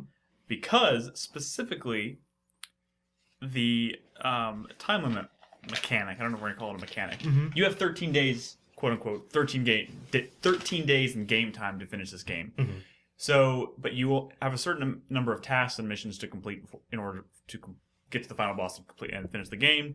So you obviously have, I mean, the days are actually quite long, but you have so many things you have to do. Like, you actually level up and power up your character by completing side missions. It's not strictly based on fighting monsters to level up your character. So basically, you have to accomplish as many side quests as humanly possible, and you have a certain amount of time to do it. So literally, the loop of going into a new day, trying to figure out where you're going to go first and which side missions you're going to take on, and how many to try and maximize the number of missions you can accomplish in that day was super satisfying to me. And it's very reminiscent of something like Majora's Mask. Mm-hmm. But it's obviously longer. You get to 13 days. If you get to 13 days and you can't finish the boss, like you're not strong enough to fight the boss, you can actually start the whole game over again, but you'll retain all of your skills.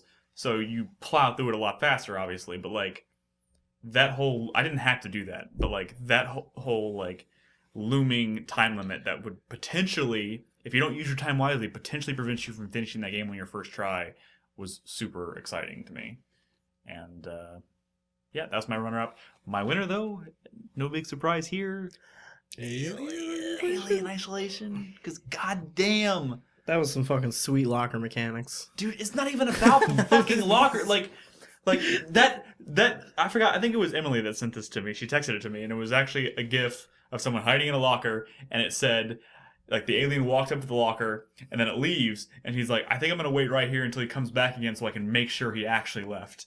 And like, that couldn't be more accurate, because like the fear of like coming out of a locker was so powerful. Sometimes I spent more time than I probably should have in the locker. But there were so many emergent moments, and just that cat and mouse gameplay loop of that entire game I think it was perfect. It was awesome. That is the Alien game I've been wanting for so long, and it finally happened. So I know I'm giving that game a lot of love, but honestly, I think it fits into a lot of these categories, and gameplay being. I think that game's amazing. getting a restricting order. Getting a what? Wait. Restraining. Restraining. Yeah. Thank you. Restraining. Thank I was you. like, Or if you're in Canada, a peace bond. Some quick honorable mentions for me. I can't tell you how satisfying it is. Oh my god, to have floating lasers in the Talos Principle. When you fucking launch like one of those laser things up into the sky, and all of a sudden it connects to that and that and that and that, and just the sound effects of and you're like, that's true. That's fucking great. No, I absolutely consider putting that on my list too. Also, So good. this might seem like a stupid, silly thing, but there's so many little things in The Legend of Grimrock 2 that just make my balls tingle. And the Wait, which one? The Legend of Grimrock 2. Oh, Major Balls Tingle. Okay. If you choose an alchemist, I believe, all the plant life that you gather throughout the world just naturally grows in his inventory and multiplies over time. It's such this little thing, but that's the kind of shit that makes me so fucking excited. Also, there's so many other mechanics in Divinity Original Sin that is brilliant, like the stealth system, the being able to break your party out mid-conversation and go do other things. Honorable mentions are quick, Brad. Okay, yeah. You're right. You were yelling at us about. Speaking of Grimrock 2, how the fuck do you kill wasps? They're fucking bitches. Really? Yeah, They're hard to hit. Use magic. Yeah, I guess it's the only thing. Is like using lightning magic. magic or something. I think they're weak to lightning magic. Fire? Or fire. Yeah, fire. Yeah, that's why I found that I have to. Have use you magic. tried lighting them on fire? It works a lot for me in Alien. Yeah. Also, Oh, yeah. fighting the average Joes, I can't stress enough, is intense. Is that really what they're called? Yeah. Average Joes. The average Joes, androids. The androids? They're meant to be. That's a good name. Yeah, it's great. They're meant to be just like just Joe the plumber? average Joes walking around fixing stuff, but they've been reprogrammed, and they're programmed to restrain and attack on sight, and that's terrifying. Especially when you see them like they're doing their thing, and all of a sudden you can see their eyes turn red, and you know that the great thing is you won't even see it coming half the time. Sometimes you just turn around. The music doesn't tense up or anything like that. Sometimes you just turn around and he's just casually walking towards you, and you're just like, what the fuck? That stuff is awesome. Oh, God. Hey, Crispy. Hey. What is your second favorite moment of the year in a video game? It was the first time that an orc nemesis that I had killed came back to life in Mordor. Shadow of Mordor. He shows back up again. Yeah, because I knew, by that point, I knew the whole thing about if you get into a fight with a guy and then he survives the fight, he'll come back later with like some battle scars and stuff. And this first like nemesis that I had created, he was kind of a bitch. Yeah. Like early on in the game, I didn't have a lot of tools to fight him, and I like shot him in the eye with an arrow, and all this stuff, and then finally, like after 3 fights, like I think it took me like 3 fights to finally get him, to get like a hang of the mechanics and everything, and I fucking that was when I shot him with the arrow. Like I'd like hacked the fuck out of him with my sword, and then he was running at me, and I had just enough time to pull off one arrow, and I shot him and hit him right in the fucking eye, like right in his left eye, and he went down and he was dead. They marked him off the list, and I was like, awesome. That felt good, And then half an hour later, I'm out in the world, and I was fighting a chief, and I was like in a scuffle with the chief, and I broke away from him, and I turned around to swing my sword at just some like regular peon orc, and at that moment this guy stepped up and like cross blocked me, and it went into like one of those chief like animated moments, and it was that guy, and he had the metal thing on his face, and he's like, "Oh, you thought I was dead, did you?" And I'm like, "Yes, I very much did, you son of a bitch." And Did he kill you again? Did he kill you there? No, I got him that time. And then later in my game, he just started showing up all the time. But that first time, it's good to know that was a glitch, though. yeah, Like, that first time, like that first Same moment here. of him coming back and like me not expecting it at all, it was like a comic book moment if you weren't expecting it all the time in a comic book, Yeah. But it was beautiful, and I loved it, and it got me so giddy. I was even just kind of like What could possibly be Kinda your like number one giggling to myself. favorite moment? My number one favorite moment in a video Examples. game this year, I don't know that this necessarily counts, because this isn't a game technically from this year, but it was my best moment gaming this year. Mountain And it Blade. was when, Mountain Blade. It was Mountain Blade, yeah. It was the dozens of, no, it was when I finally beat that son of a bitch Bowser at the end of Project M. Oh, Because that was such an ordeal. I'll allow it. That was such an ordeal, I'll and allow I it finally because got through it, and it was just like, I remember by that You earned point your stripes that I day. was too tired to even really be like, I kind of just wanted to break down and like crawl under the It table makes you and go really, to sleep. really Like, ready for the next project then. doesn't yeah. it? We all beat him like But first it was try.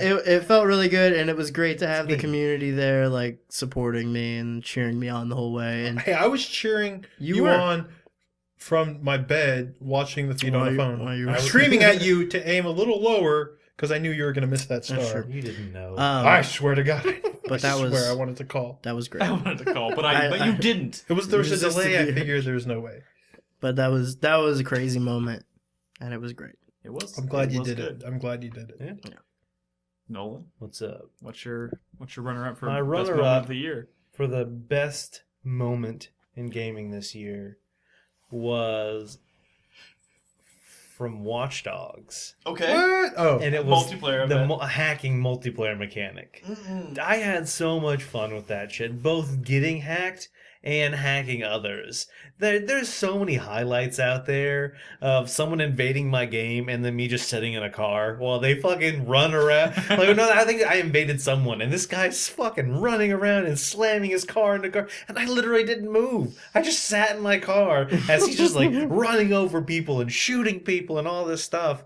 And it's just like some of those moments. I mean, there were definitely times where I got frustrated and someone hacked me and I didn't, but that's the point. And it's just like me like hiding in shops and like trying to blend in with the crowd and like Waiting for that moment when they see you and then causing a blackout right there, Yeah, and then like- being like, "Whew, this is not Batman." there was so many good moments doing that. It was a lot of fun. And then my Winner. winner for the best gaming moment of Brad's face of 2014 I was just thinking. Sorry. That was my thinking face. was the segment in Left Behind. Oh my god. That's what you get for going third, there are motherfucker. so many. Third. Well, there are Wait, so the- many the moments. water Which gun one? fight? You're right. You're right. With the water gun The fight. water gun fight? It was so fucking good. What does that say, Brad? Left Behind poop fight? What? I couldn't read Poop fight. It wasn't my favorite Left That would Behind have moment. totally changed the context, and it would have not been Was nearly it- as impactful. Did you win the fight? I did. I Yeah. didn't even I get hit fucking once. didn't. Really? Yeah, I didn't Jesus, get hit that once. It was difficult, my Yeah, friend. no, Yeah. it was difficult, but I didn't. I like She was just, like, sneaky. barely. Oh yeah, she was. Yeah. Well, at the end, was she like, every time I play with Nolan, he just fucking beats the shit out of me? Maybe I don't remember, but that was a great moment. That was. I mean, it's the problem with that is like all of my honorable mentions are gonna come from every other moment in that DLC, the fucking arcade, Yeah. like all of that. I mean, so anyway, moving on, Brad. Okay, well, so my runner-up is also from Left Behind, but it's not the water gun fight, even though you just read that. Yep. It's the scene in the arcade where she goes like, The "Oh angel man, knives. oh man, I wish this was working," and she's like, "Well, hey, Close your eyes." and she starts. It's actually a QuickTime event where you're closing your eyes and you're imagining this fighting game, and Riley sort of narrating it for you as you play along with it. It's such a great fucking character You heard it moment. here first. Brad's moment of 2014 was a quick time. It is not. That is not my favorite moment. So the funny thing is when The Last of Us first came out, at some con they were giving out shirts, and I got a shirt with the main character from that fighting game on it. That's what that was? Yeah. Remember we were Holy like, what shit. is this? How is this a I'm Last pretty of Us sure that's shirt? what it's from. What did you do with that shirt? I still have it. I wore it the other day. Was that like subtly hinting at the DLC? Wow. Well, that machine is in the game Yeah. proper too. It's the Yeah. one that they find in the right. pizza parlor. Okay, so my moment of the year requires a little setup because none of y'all know anything about this game and you haven't really played it. But it'll probably be my longest explanation of this entire show, so don't freak out.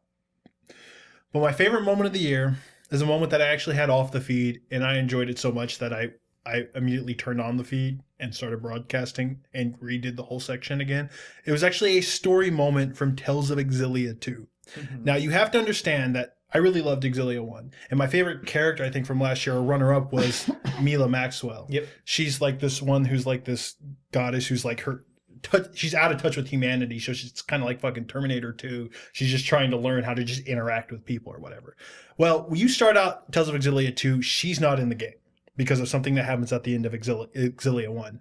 But Tales of Exilia 2 is like this multi-dimensional, dimension-hopping game, and you come across an alternate dimension Mila Maxwell. But she's kind of different. She's different. Like she's as soon as you hear her voice, you're like, wait, that doesn't sound right. That doesn't sound like her. And I was annoyed that they changed the voice acting. But it's just because it's this different character. She's not this like completely out of touch character. She talks like a regular human, more or less. But she's very different. Like there's small differences, but like this one like actually cooks well, while Mila Maxwell was a fucking terrible cook. Stupid shit like that, right? But you realize throughout the course of this game, and I'm going to get into a little bit of spoilers, but it's more of a midway point, is that the reason that Mila Maxwell can't come back, that character that I loved and a lot of people fell in love with from the first game, is because she can't exist in this dimension that this other Mila exists in. And you realize at the point in the game, and it's cool because all the party members realize, like, we miss Mila Maxwell from the first game because most of the party members are all from that first game. They're like, it's great that this new Mila's here, but the one we miss is the one from the first game. And there's like this tension of like, I know they don't like me because there's this other Mila that they really miss, right? But there's these new characters in the game that grow attached to this new Mila because they never knew the Mila from the first game. So like there's this whole tension in this game between the new characters who actually really like this new Mila and the old characters who are like, that's fine. I miss my friend. And you realize at this point in this game that the only way the real Maxwell is going to come back to her proper dimension is that this Mila has to go away forever. She has to die. She has to die. And it's this great moment in the game where, this big boss fight's about to happen and shit goes wrong. And you realize it's the point. Okay, now's the point for new Mila to go away because real Mila Maxwell Do you have control over this? has to come back. Well, there's a lot of decision making because there's this other, girl that you're taking care of. And it's like, are you going to drop Mila and try to save the girl? Or are you going to keep holding on to her? And you could choose like, I'm going to keep holding. Well, she falls because she lets go. Spoilers. And the great fucking moment, and I love it so much, is again, these two Milas are very different. Like I said, one's really out of touch and one's just a very different character. She's falling through this abyss, basically to her death. And flying up is the old Mila. And they cross paths? They cross paths. And these two characters have never met each other. They kiss a little. And new Mila says, I knew I wouldn't like you. It was such a Brad's great about moment. to cry right now. I'm not guys. gonna cry. But it was this moment, like she's never met her. It's just like His eyes are getting watery. it was such like this brilliant. You're getting really shiny Leave and him red. alone. No. He likes the game. Let me explain, because it's this great moment of like this new character that isn't the one you loved from the first game. Like it's very meta because the player's feeling this too, and you're so excited for old Mila to come back because that's the one you love. But like, this new Mila's dying, and she says this thing that's so fucking funny and brilliant. Like right before she dies, I knew I wouldn't like you. It's so catty. But like, of course she wouldn't like this other version of herself from this other dimension.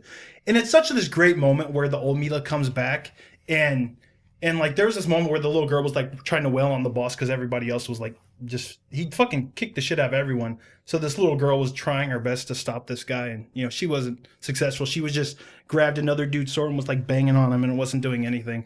And then old Mila comes back and she's like, "May I borrow your sword?" But she's talking like old Mila, this really out of touch. And you realize that the voice acting didn't go shitty into the sequel. It was just different for this different Mila character. Yeah. And like the first thing she says is like, she holds her finger over like Jude, which is the character from the first game where she kind of had some like maybe some sexual tension with. So they were just really big friends. She holds her finger over his lips, goes up to the little girl and is like, "May I use your sword?" And then you fight the boss, and all her spirits are back. Like she has the 4 elemental spirits with her, which New Mila doesn't have. Mm-hmm. And it's such a good moment. And like, listen, the boss fights in this game are like really difficult. Mm-hmm. But for whatever reason, you kick the shit out of this boss because old Mila's back. Mm-hmm. And it was just balanced. because- It was balanced in such a way, I think, so you can feel really powerful now that this old Mila's back. Because, New Mila didn't have control of these 4 spirits. It was such a great moment. It stuck with me so much. And, And how can I follow that, Brad? oh my God. Sorry. Do you want to take Dry a your moment? eyes. Do you need a moment? I'm okay. I'm okay. It was a great fucking moment. All right. Well, I'm going to go ahead and build off of the emotional tension that you had there. I'm going to say my runner-up is from Outlast Whistleblower, the DLC Oh, wow. for Outlast last year. I had a moment where I was being chased through a hallway by this really chased through a dark hallway, obviously. Mhm. You spend a lot of this game looking through the lens of a infrared camera. Yep. Or a night vision camera. Obviously, you find yourself trapped. You fall through a floor and you find yourself trapped in like the bottom floor of this building, and you're running in circles through this like maze as this like crazed surgeon is chasing after you. Mm-hmm. That moment was crazy in and of itself, but I found myself running in circles, trying desperately to find a place to hide. I ran into a room, and I knew he was fairly close behind me, and I had this moment where I was like, I have to find a place to hide. There's a locker. We're not in the same room at this one tiny moment. I'm going to hide there. And this may have actually been scripted, but it was built in such a way that it felt like I was making the choice myself, even though that may not have been the case. I don't know. But I ended up hiding in this locker, and he ran by, and I was like, oh, thank God. I'm going to catch my breath, let everything, my senses come back and everything, wait for my heart to stop pounding. All of a sudden, the fucking locker that I'm in falls on the ground, flips over on its side, and he's on top of and he gets on top of the locker and locks me in it by putting something through the handle, and then starts dragging the locker down the hallway while I'm still in it, moving around, and I knew that probably had to happen, but you had to eventually find your way into that locker. And I just eventually did it out of desperation. And then you wake up and he puts you on a table and tries to cut your dick off. So That's hiding not in bad. lockers really is your favorite mechanic. I spent a lot of time hiding in lockers this year, and funny enough, my winner is Alien Isolation. Oh. But specifically, this is the hardest thing to talk about because it is very, very, very spoilery. So I don't want to go into a hell of a lot of detail. But there is a moment near the end of the game. It's very much a set piece moment. It doesn't change the rest of the game doesn't really change fundamentally after that. But there's this 30 to 45 minute chunk of the game that you just don't see coming, and God, I don't even know how to talk about it. Do you play as the alien? No. There has been games for that. Yeah, I know. Yeah, there has been. Yeah. I really don't want to spoil it. It's just one of those moments where it's the only thing in the game you can really truly spoil. Because everything else is kind of emergent. Mm-hmm. But this moment, you just you walk in, I'll just say you walk into an area, you look around, and then you realize, oh shit. And the whole game, for the next 30 to 45 minutes, it's fucked up. And you're very much you're not equipped for it. Are you on Is drugs? somebody during this spoiling it in chat already? No, it was just a funny line. Going from a strong emotional moment to dick slicing. in That was this the character. joke. Yeah. Yeah, I'm going for an emotional moment. He just threw me on the table and tries Yeah. to cut my dick off. That's called comedy.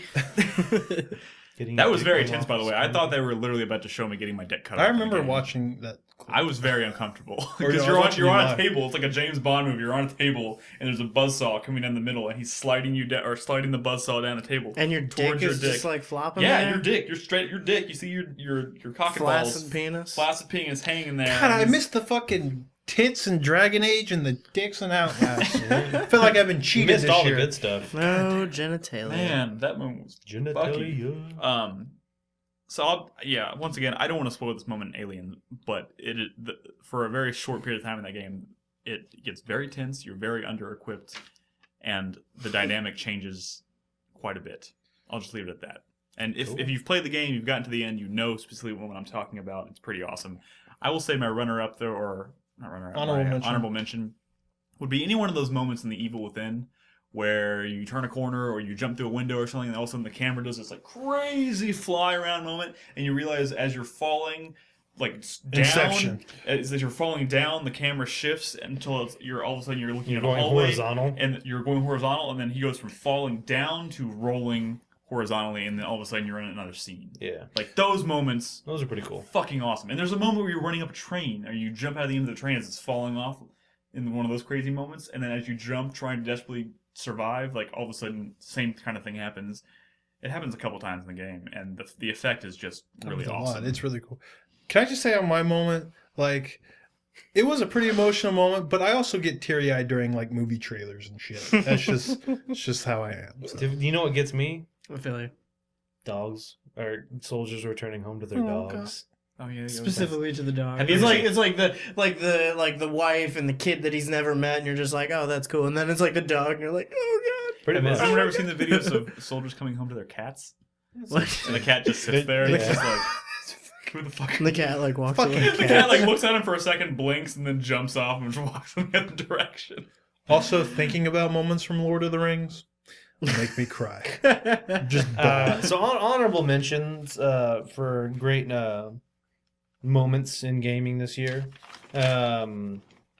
For me, one of them was technology, man. Like it's right there. Akiba Strip. Akiba Strip. The first time I did a chain strip, and all of a sudden, like everyone was naked. I didn't see that coming. Like, cause I knew the concept was taking off people's clothes, but then a chain strip to where I'm taking off their underwear too, and all of a sudden there's all these just naked people standing there, like running around. That happened to me in Outlast. Yeah. I will say Bunch of naked dudes. a couple moments for me. I think there's actually clips of, but in Legend of Grimrock 2, the first time I accidentally fell into water and realized you can navigate underwater was a great moment for me. And also that time that I was like at the very top of that pyramid, and there was like all these guys coming through this portal, and I was like, what's going on here? What's going on here? Are they ever going to end? And Legend of Grimrock is a very like corridory thing where you've only seen like at most 3 enemies on the screen, and I go into that desert and there's like 100 enemies just across this desert. That was a really great moment for me. Crispy, you have There's any clips. honorable mentions? I have 2 really quick I ones. didn't prepare any. That's Okay. fine. These 2 actually just popped into my head. One being the Talos Principle.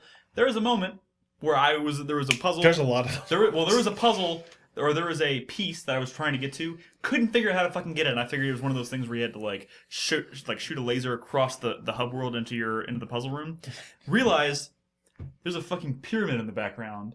You can't see it. There's a fucking laser crystal on top of at the top of the pyramid. fucking kidding You can't me? see it. Oh my god! I looked Like, up. I haven't your, found your that. reticle just like I looked up changes. with the crystal reflector, and I just all of a sudden the little thing appeared, and I was like, no fucking way. Dude, You know there's a fucking lot of laser moments like that in Talos Principle. Yeah. The Like- first time I shot a laser out of I out of a really puzzle. liked when you're doing like the AI tests in that game, because it specifically reminded me of that test they do in Blade Runner. Yeah. So like when you're sitting there like having to do this test to like prove whether or not you're like an AI, yeah. and it's asking you all these like weird visual questions like that. There's a lot more stuff like that. Yeah, that was A lot really, more- really cool. Yeah. Also, the That very, stuff is cool. very last moment I'll bring up is in Far Cry 4, and I mentioned this fairly recently in a podcast, but I made a decision between 2 characters and then decided about how, like, after you make the decision, you go back and talk to the character that you decided to side with, and I was immediately like, "Oh God, I That made was the bad wrong choice, decision." yeah, But I had yeah. at that point I was locked into the mission, and the mission was to kill someone.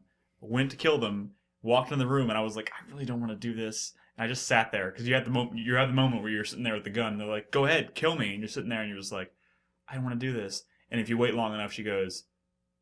You eventually put the gun away and then you can back out. And I completely, basically, like flip flopped in the middle of the mission. Yeah, I did that too. I know which And, one like, you're talking about. that- And and- I did the same thing because I didn't want to at that point. And like it was cool because I thought I was making the decision I wanted to make, and then all of a sudden I saw the true nature of that character come out after I made the decision, and then I was Yeah. like, they let you back out of it Yeah. in the middle of it, which doesn't really. Far Cry 4 has more open-ended choices you can make than you realize. Yeah, and they don't have super Than huge Dragon impacts Age. on like the story and how it Probably. plays out or anything, but like that moment in of itself, after I backed out of that decision, I never really saw that character again. That was Mhm. kind of the end of the story, but I was pleased that the story ended with me letting her live instead of pulling the trigger, and that was pretty cool. Cool. So we're gonna go ahead and take another break, and Nolan is we're gonna play a clip from Nolan's soundtrack of the year. Moi? Care to give us a little intro into what that is? Sure. So, the game I played this year that I think has the best soundtrack over all other games is Crypt of the Necrodancer. Who really? would have guessed? I love that game. I've listened to the soundtrack so many times, and it's hard for me to pick a single track from that game. But it's easy enough to narrow it down to the third zone in the game, because in the third zone, each level split in half between a hot and cold zone, and each half of the level has its own version of the same song. The hot one is a more like rock version, where the cold side of the zone is a more like mellowish version. And when you're in the dividing line between the two, it'll slowly fade one out and fade the other in, and it's a great effect and on top of great music. So Which track did you pick for your? so I picked Zone 3, Level 3, the hot version. All right, the hot version. Very specific. Yep. All right, so don't go anywhere, guys. During the break, we're going to play a sample from Crypt of the Necrodancer soundtrack, which is Nolan's soundtrack of the year. When we come back, we're going to do our next category, which is Best Game Nobody Played. In fact, this next segment will probably be a little bit quicker than the last couple. Yeah. Good, because we've been, tangents. We Anyways, got through some big ones, though. yeah, we so. got through some big ones so far, but we're not done yet, so stick with us and I guess enjoy listening to the soundtrack.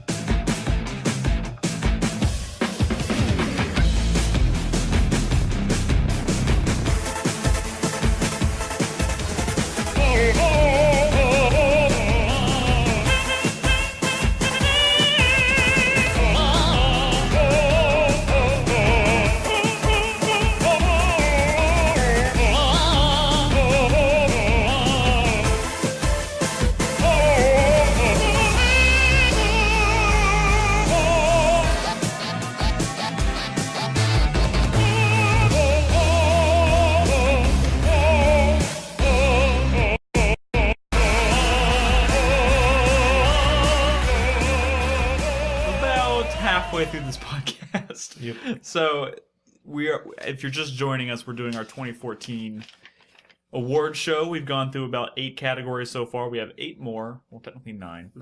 9 more to go. This next section of categories is going to be Best Game Nobody Played, Best Game from Another Year, Worst Game Everyone Played, and Biggest Regret. So why don't we start with Crispy doing Best Game Nobody Played. My runner-up for best game nobody played was. Oh, I forgot to check my facts on this one. I'm pretty sure this came out this year. Dust Force. It may have came out on I think that something came out. this I year. think that came out in 2013. Did it really? Yeah, on PC. Never mind. Never mind. Then I'll say Super Time Force You're fucking right, because dude. not enough people played Super I Time didn't play Force. It seems like it, right? Why are not more people not talking Yeah. I about don't know. this Like game? it's a good amazing, question. and it's a Cappy game. Like people know that Cappy makes good stuff. Oh. I don't get it. It's on. I don't the get list, it. I feel the- really frustrated. The list of games from 2014 that I didn't play, so big. Dude, like, everyone's talking about Shovel Knight, which is a great fucking game. But I feel like the fact that all these people are not saying Super Time Force. Yeah. Yeah. People are latching on to Shovel Knight because it's very Mega Man Yeah. It's also a little bit safe in comparison. Yeah. Mhm. And then my choice for best game that nobody played is Jazz Punk.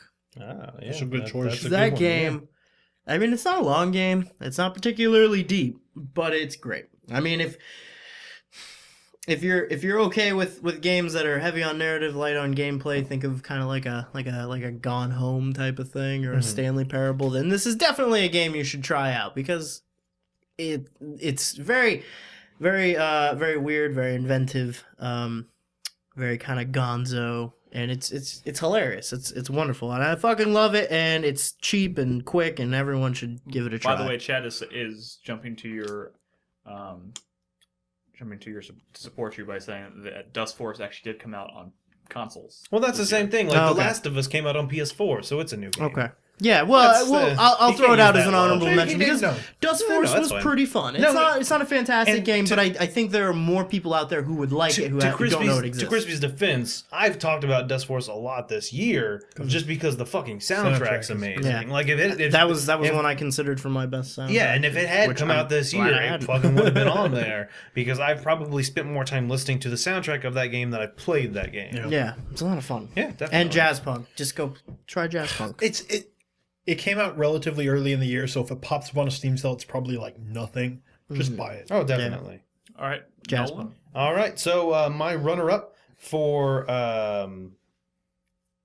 Best game nobody played. best game nobody played, thank you, is Scapegoat 2. yeah. Dude, I was thinking about it. Yeah, a lot of people didn't play that game, but it's so much better than the first one. I mean, I'm not saying the first one's bad. First one's great. Yeah. But this game just added so much more. The new mechanics, so many fucking puzzles, just new ways of going about it. It was just really fucking good. I Mhm. really enjoyed that. It will be one that I eventually get around to, but it always slips my mind. It's one of those games that can be either really quick or really long, depending on how long it takes you to kind of figure out what's going on. There were definitely times where I would beat it, and then all of a sudden there's one puzzle, and I'm just sitting there. It's like, what the fuck do I do? I thought a Scapegoat 2 looks pretty good too. No, and it definitely is, especially by comparison to Scapegoat 1. Oh yeah, I mean, definitely a lot of visual quite a leap. improvements. Yeah, and then my winner for the best game nobody played is Hitman Go. Yeah, nobody played. Not enough people play that game, especially since everyone technically has the ability to play it. If you have an iPhone, if you have an Android, you can play this game. And I don't know if does it still cost money. I know it was $1, Can I play or it was on like $6. No, I think You can it's play it on still like Android $5. tablets? Yeah. Oh, Yeah. fuck. Yeah. I didn't play because I don't have an iPad. I don't want to play it on my phone, but Yeah, I have an I Android played it on tablet. You can play it on And, that. and at the end of the year, everyone's talking about like Monument Valley and Threes and like Hearthstone. Not enough people are bringing up Hitman Go, and I think it's a really quality game. It is. I spent a lot of time playing it, and even like going back and trying to 100% the levels, like doing all the missions, the little subtasks and stuff like that. It's a really good game. Especially if you're a Hitman fan, Bless you. because it's so smart how like it Yeah. takes the Hitman design and distills it down to like these simple set of movements. Mm-hmm. It's really cool. Cool. I think it's better than the last Hitman game we got. Yeah, that's for fucking sure. Brad? I think the best game, my runner-up for best game no one played is a game that I think I'm the sole person who played. Divinity Original Sin. No, actually, because that game got surprisingly popular on Steam, and it did really well for a long time. The only reason that's the only reason I'm not bringing it up. Banner Saga. Shut up for a second. Banner Saga was also hyped too. My runner-up is a game that I didn't finish because it got very difficult, and because it was on the Wii U, and it's easy to forget those games exist if you don't turn it on frequently. You know what I mean? Mm-hmm. It was a download game. Yeah. Scram Kitty and His Buddy on Wheels. The fuck is that? Is the His name Buddy of on the game. Rails. His Buddy on Rails. Yeah. This is the worst name I've ever heard of for a game. Scram Kitty and His Buddy on Rails. Especially because you're not even like a kitty, and I don't know. I don't think there's any buddies either. You don't. There's no like other friend. You're just a dude, and he's stuck. It's like a level based exploratory shooter thing where you're trying to achieve multiple challenges in any given level, but you're stuck to rails, and you can kind of bounce off those rails. But it's just like this really well made, tight indie game that no one's talking about because no one played it because no one had a fucking Wii U, and even less people actually play anything but fucking Mario Kart and Smash Brothers on it. but it's a surprisingly fun game. And from level to level, they really, really do change up like the level design. It's pretty great. And I just wish it didn't get so hard, because it gets really hard. But super fun. More people should try it out if you like a challenge. But it's a surprisingly inventive idea for a platformer. My winner, though, is a game that I know somebody in this room has played, so I'm not going to accuse you of not playing it. But Legend of Grimrock 2 is a game that not only is it fucking exceptional, not only is it like this great step forward in this series, but I feel like when the first game came out, there was a lot more kind of excitement behind it. I mean, it wasn't like a huge fucking success, but there was definitely more people talking about the original Legend of Grimrock. That's true. And that was a great game. And the sequel is like so much more, and just no one. There's so much more in every aspect of the game. Yeah. They improved everything. That's one of the ones I forgot to mention in my honorable mention for Best World Universe. Yeah, no, it was a scratched honorable mention for me. Yeah. Too, because like the world is so meticulously designed, and the way everything's connected in so many smart ways. Just as a design for a world and a design for an area, it's amazing how they transferred such a kind of a simple, straightforward idea of just a level to level dungeon crawler of the first game and turned it into a world. It felt kind of Zelda. In the way you were unlocking new areas and solving just really, really smart puzzles. Like if you want to have like really challenging and tricky puzzles where it's often, it's not just good puzzle design, but there's usually like a riddle to go along with it. That kind of gives you this Like hint, a clue like a clue. And when you solve it, it's so satisfying. And just everything about the game, the way they handle loot makes loot so satisfying in a way where something like Dragon Age, loot's kind of a clusterfuck. And I appreciate that meticulous design so much. It kills me to think that there are people out there who would probably love this game who just barely even know it exists. Yeah. And it drives me crazy. It's true. So that's my winner. That is very true. My runner-up for best game nobody played is actually a game I didn't finish, so that's kind of why I didn't let it be my winner, and that's The Vanishing of Ethan Carter on PC.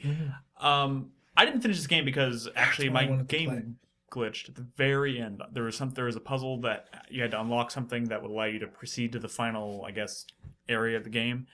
Couldn't unlock it, so I just stopped. But the game itself is really interesting, and it's one of those first person, kind of environmental puzzle type games, but you're just walking around. This world is really kind of chilling and haunting, and that's really cool looking.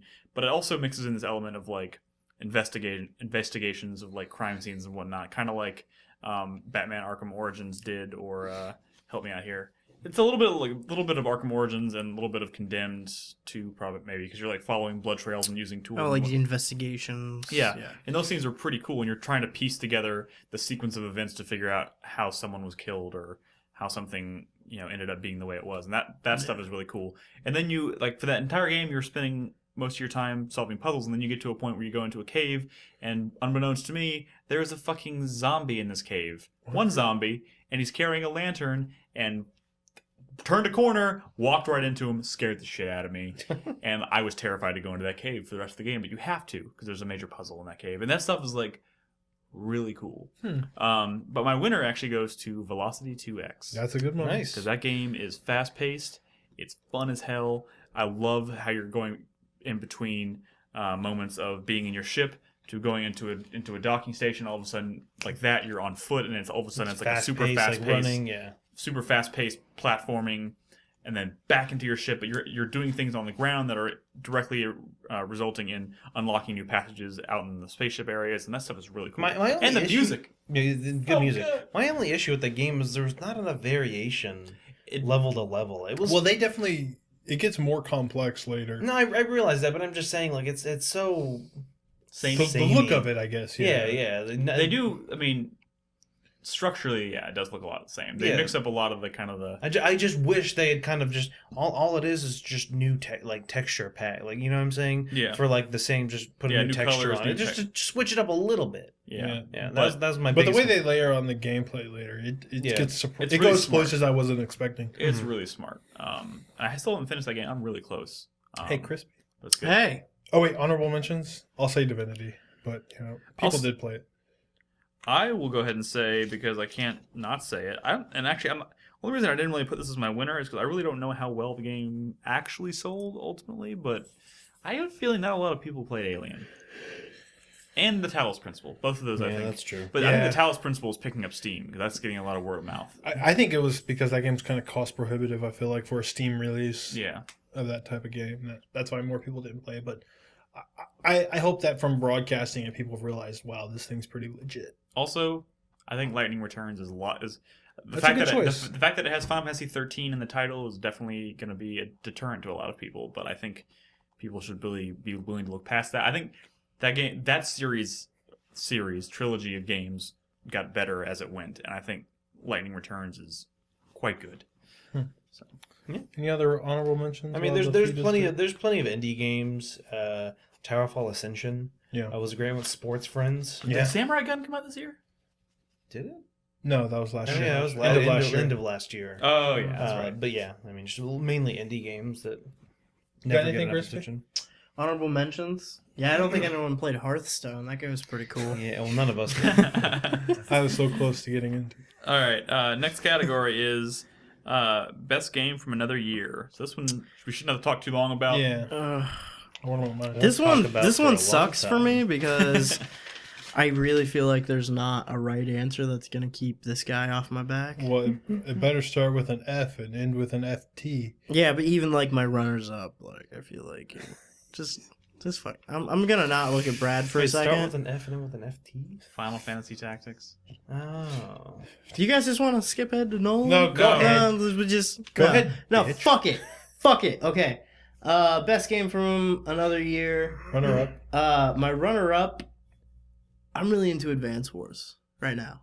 I got it on the. Go ahead. It's Nolan's turn. No! Hey, Nolan, go ahead. But you didn't finish. I didn't say anything. No, Continue. you guys finish for me. You guys just want to go ahead and fill in the blanks here. Oh, it was Dragon Age, Origins, and Final Fantasy Tactics. Go ahead, Nolan. Did you What's play up? those games this year? I did. Oh. Tell me Yeah. about Advance Wars. No, fuck you, dude. Just fuck you. No, seriously. Wait, what? Like, you have not actually talked about that, so I would I like to haven't hear. talked about it. It's a lot of fun. I've been playing on the Wii U Virtual Console. I don't know, like it has like the really. It feels more like a real time strategy mixed with a tactics RPG. Mhm. You know, especially when you get into the missions where they start you with limited resources and you're having to capture factories and build new units every turn. And I really like it. It feels kind of streamlined. I like that, but it streamlines that whole process without really losing any of the like tactical depth. Oh, it's very deep. Yeah, and terrain is a big deal in this game that comes into play a lot. It's also really snappy. It is. Yeah. It is. It's super quick. Like I can get through a mission. I don't know. Most of them have been 10, 15. Some of the longer ones have been like 20 minutes.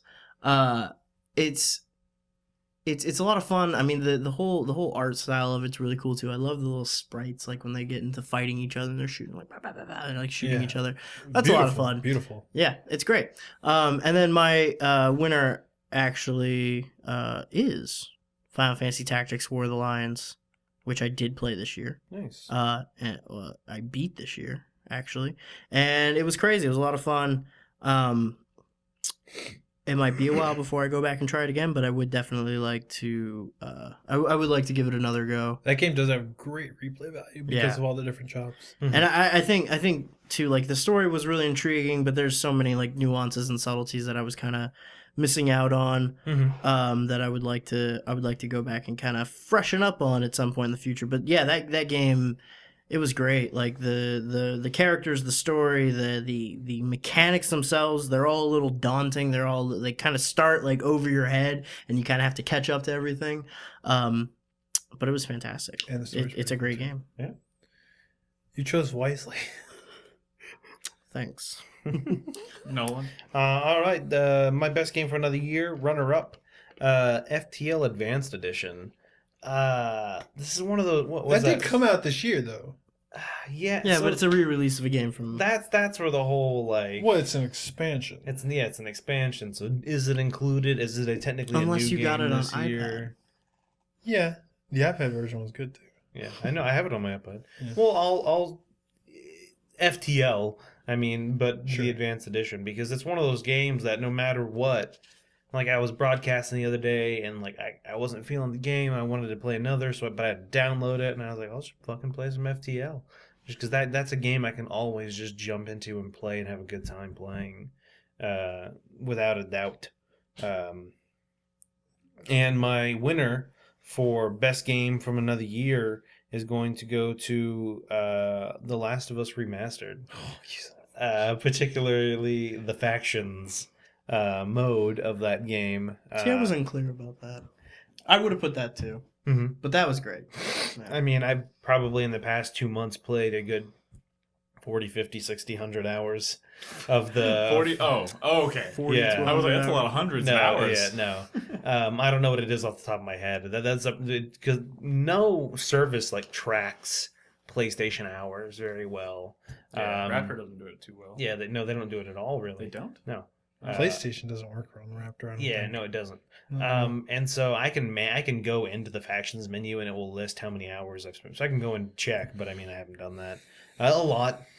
But That re-release as a whole is so that's is a the thing. really good It is like HD you know remaster. 1080p 60 frames per second. It does make a difference. I probably wouldn't have played Left Behind if I hadn't gotten the remastered version. And yeah, I do plan on going and replaying the game remastered. Haven't got a chance because fucking end of the year shit. My runner-up, Mhm. Nolan, for best game I played from another year is probably my only runner-up because I played probably a healthy chunk of this game before 2014, but this is the first time I played majority of this game and finished it. But I think Duke Nukem 3D is one of the best shooters ever made. Period. Like, Yeah. absolutely. It's a lot of fun. It's an incredible video game that I think rivals, like Doom and just some of the best shooters. Period. I love it. Cool. My winner is, of course, a game I also played prior to this year, but I probably played the most I've ever played in this year. And it's the first time I ever played the mod, A Clash of Kings, and that is, of course, Mountain Blade.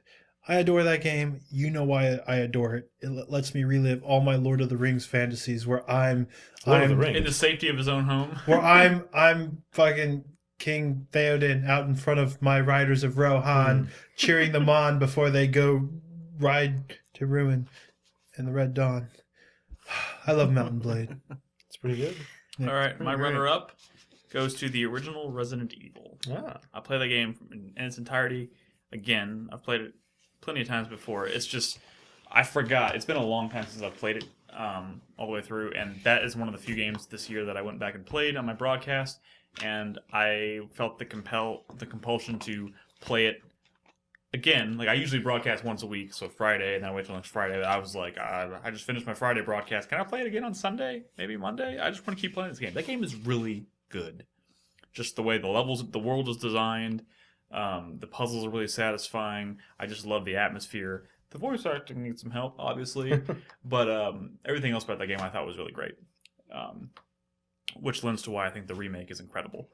But my winner this year goes to Super Mario 64. I have played that game plenty of times, but I've never finished it.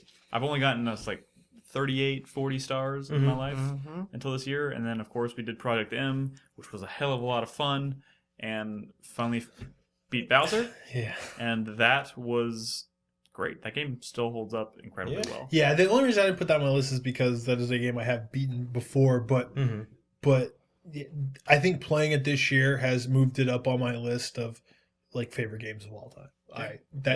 The game's a delight.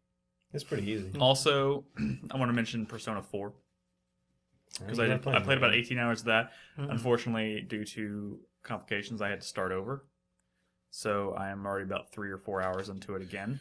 But I'm really enjoying it. And I'm hoping I can finish that before Persona 5 comes out. Any other runners up? Honorable mentions? Dragon Age Origins. Really good. That was pretty good. You chose wisely. Monster Hunter 3 Ultimate. Actually, I've played a lot of. I've been really enjoying that as well. I finally played all the way through Legacy of Kain Blood Omen. I really like that as well.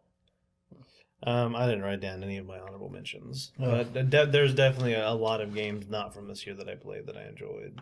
That's the only problem. I played a lot of games. In fact, Yeah. I didn't play as many games I should have played this year, probably because I was spending a lot of time playing games that I from other years. I played 4 Silent Hill games last year. Fucking Resident Evil, Super Mario, Persona, all those games. Just as a quick, like I do have some written down. Gone Home. I didn't play. I played that last year for this, the first time this as well. year, or for 2014. Witcher 2, Enemy Within. I hadn't played any of that expansion. Oh wow. Payday 2, Kerbal Space Program. There's a lot of Oh, wow. games that I really enjoyed that I didn't play. I also do have Mountain Blade on there. All right, next category is worst game everyone played. This is overrated, or any variation thereof. Let's keep it going. Crispy? Crispy, why do you look like you're thinking? I'm not thinking. I'm just pained. My runner-up was actually for Assassin's Creed Unity I'll be honest, that was my runner-up as well. because I do like it. I didn't walk away completely negative on that experience, but everyone played it, and it is not the Assassin's Creed that I love. True. And I don't know, it's just weird. But my winner for worst game that everyone played, and this one hurts a little more, I think we have the exact same. Destiny. Yeah. Oh, that's a That good choice. fucking game. Dude, that game was supposed to be. That fucking game was Supposed to be the best thing in the world. It was supposed to be. It was supposed to be so much more than it is, and I just, I don't mind grindy games. Like I just said, I've been playing Monster Hunter 3 Ultimate, Yes. and that is Very kind of grindy. structured very similarly. You're doing kind of a lot of the same things over and over again. But fights that And game are yet always somehow, engaging. yet somehow it is so much more addicting and fun. Because than- those fights in that game are super Right, engaging. because fighting those different monsters and like preparing yourself for that differently, for having a team that has different specific roles and strategies for dealing with different monsters. In Destiny, it's literally just get your legendary engrams, go back out, shoot a bunch of things, get more engrams. I think the foundation of that game was a lot better than the actual game ended up being. As like a skeleton of a game. It shows promise. That's why- As a fully released game that Bungie put out and said, we're going to support this game for 10 years and this is the next big thing. Shove it up your ass. This is fucking Bungie. God Ugh. damn it, man. This should have been better. Yeah, it's Bungie. And as a huge Halo fan, like we'll get into it. Next category. Next Oh, yeah. person. Go ahead. Oh yeah. So my runner-up for worst game everyone played, Thief. Yeah. Oh, yeah. Yeah. Wait, but I consider that, but did everyone play that? A lot of people played it. Oh. That game considered definitely. Everyone I was. mean, it got pumped for it. exposure, yeah. Yeah, and it was out there, and then I played it, and I hated it. rage quit on Dude, the boss near the end of that I didn't game. even get anywhere near that far. The second I That game was I failed a mission, and it started the entire section over, I was done. Like that game was so frustrating. I forgot and- that game came out. Exactly. The only reason I have it on here is because I mostly kept up to date with what games I had been playing by writing them down. That's the only reason I knew I played. Dude, that's a bummer, man. That game was supposed to be good. I played through Thief 2 Maybe we'll fucking talk in about it anticipation for that game. Maybe we'll talk and about it again. yeah. And my winner for the worst game that everyone played is Super Smash Brothers 3DS. Oh, well. That game. Oh, 3DS. Yeah, 3DS. I was like, what? Was poo poo butt. Mainly because of the 3DS itself. It's just hard to control in the fucking D-pad. It's like Circle games. Thank you, circle pad. Games on the 3DS, which are less involved with the controls, like something like Layton Yeah. or Phoenix Wright, Yeah. or something that you tap a lot with. Those are fine. But when it's a very intense game, my hand, like my fingers start to hurt after a while. Like I try to play the original Shantae from the Game Boy Color, Mhm. and it's just because I'm getting so frustrated and I'm like flinging the stuff, and my like fingers start to hurt because honestly, the 3DS is not super comfortable to hold while you're trying to like play a game like Yeah. that when you're in an intense moment. And so Super Smash Brothers on the 3DS, it's just that is an intense, fast-paced game, and it just doesn't work well. Not to mention the lag issues if you try and Yeah. play online. Well, my runner-up for worst game I played from Worst game everyone played. Worst game everyone played. I mean, again, these aren't bad games. I mean, I consider this more like overrated. My runner-up is Bayonetta 2. Oh. And it's not a game I think is bad, but I think it's a game that everyone is acting like it's the fucking second coming, and it really is just more Bayonetta, just with a lot maybe less creativity than the first game, which is always tragic. I mean, which is tragic to say about anything from Platinum Games. Again, not the worst game I played, but the worst game everyone played, the most overrated for me. But my number one is a game that I like, but I think in a lot of ways it's bad in a lot of ways, and that's Dragon Age Inquisition.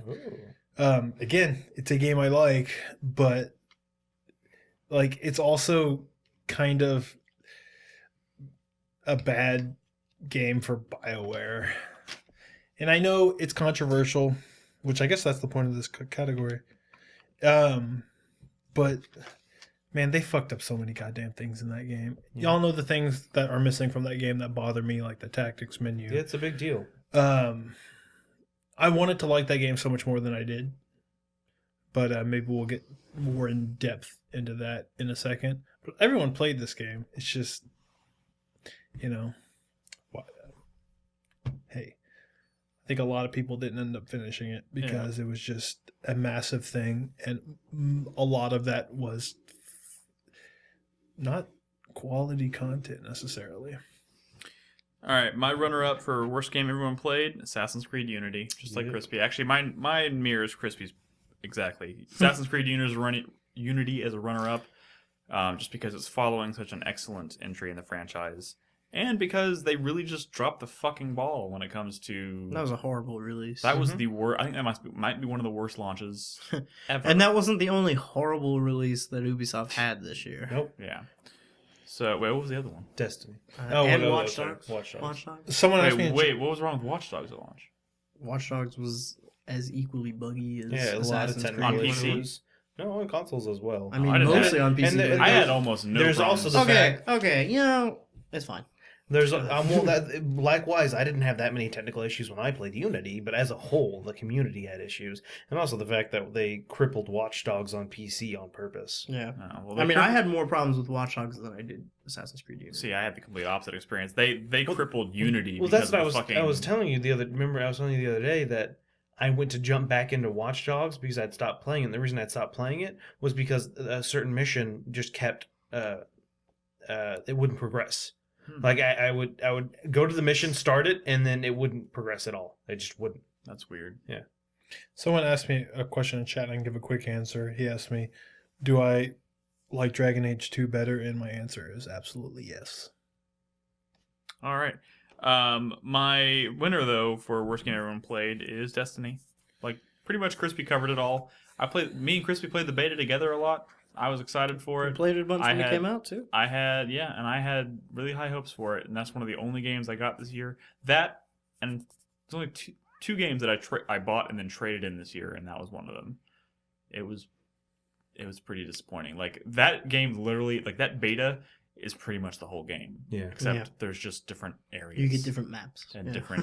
different and shinier helmets. shinier helmets and whatnot. Like there was nothing really new Which and is exciting outside stupid of that for a beta. fucking first-person shooter when you really think about it. Yeah. Like, Anyways, And next, our last category for this segment is Wait. going to be biggest regret. I think that one explains itself. Crispy? all right, so my runner-up for biggest regret actually goes to me, and it was specifically for not finding the time or money to play the Dark Souls 2 DLC. yeah, me too. Which a lot of people, most vocally amongst them, has been Jaeger. Oh, of course. Have been saying that that's the best part of Dark Souls 2. A lot of like people that stuff. have been That saying stuff contains the best moments of Dark Souls 2. It's only my regret for last year though, because I will be playing it when I secure the Scholar of the First Sin edition for Nice. PS4, which Right, comes nice. with the DLC. DLC. I will say on that Dark Souls DLC, it's a weird way of like releasing Dark Souls content, because for me, like, getting through that game and completing that game feels like an achievement. I mean, it's fucking hard earned, and when you do it, it's like, man, I did it. And then when they say, well, here's like a few more hours of it, get fucked. You know, it's just like, it's like you expect me just to hop back into this game, this hard game that I put down for a long time, and just start kicking its ass again when I had already beaten it. It's like, God damn you, man. God damn you. But I didn't play it for other reasons. Yeah, it's. I mean, I definitely really want to experience it, and everything I've heard sounds great. But it'll have to wait until April. And then my biggest regret for this year, is again, Destiny, because that was one of my like biggest hype games. You know, first half of this year, A lot of people were. Yeah. And When it's I not was- just you. So No, many I people know, were hyped I for know. that game. I know. And when I was thinking about, like, earlier this year, when I was thinking about, you know, what's my top 10 list going to look like at the end of the year, and I'm trying to make predictions, I was thinking, like, man, if Destiny's as good as I think it's going to be, that could be, like, my number 1, number 2 choice. It didn't even come fucking close to my list. Like, it sad. is so sad. I'm a huge longtime fan of Halo, and I have given Bungie the benefit of the doubt in a lot of decisions that they've made, especially over recent years. Destiny was like the big burn, though. That was like the one where if you guys remember when the beta was out, I was really positive about it, and I was championing that game hard, and Brad was over here saying things like, I don't know, I'm hearing that maybe this is most of the game. And I'm like, no, there's no way that could be. Why would Bungie do that? Like, how could that be a thing? And lo and behold, I played that game for 2 weeks, and I just had that moment where I was like, oh my god, I don't like this game. I'm Like, sorry, I don't like this game. Like, it wasn't your fault. It was the game's fault for not living up to my expectations. Even the people who did play a lot of it and do play a lot of it, they It seems like a joyless existence, Yeah, doesn't it? it's Like, joyless. like Yeah. I don't know. Like, I talk to people who are really into it, and they're like, man, I haven't played anything but Destiny. And then they don't like smile when they say that. They're not like happy about it. They're like, man, that fucking Destiny, I don't need any other games. They're just like, I don't Do play you know anything but that's how Destiny. that's how I was when I was playing Diablo 2 back in the day. You just And for kinda, the like, longest time, held hostage by I considered it a bad, like this is not a good game. I'm just addicted to it. Until one day I sat down, I thought about it, I was like, no, this game is good. Yeah. I'm just a monster. you don't want to give it its credit. Yeah. I mean, Destiny was it had all the grind and none of the substance. Yeah. None of what I wanted from it. Was that your biggest regret? Or your Yeah, biggest what topic are we on? Yeah. I feel like Biggest were- regret. That sounds Okay. like biggest disappointment. Yeah. He regrets playing it, I guess. Holy shit, I did put both of them. Oh, well, hey. We'll talk Okay, more about then Destiny I'm going to later. modify that. God, why do we have a regret and a disappointment category? Well, regret is, Okay, is usually my the game- regret then, Regrets I'm are usually games you rewording didn't that. play. I'm rewording that as my biggest regret was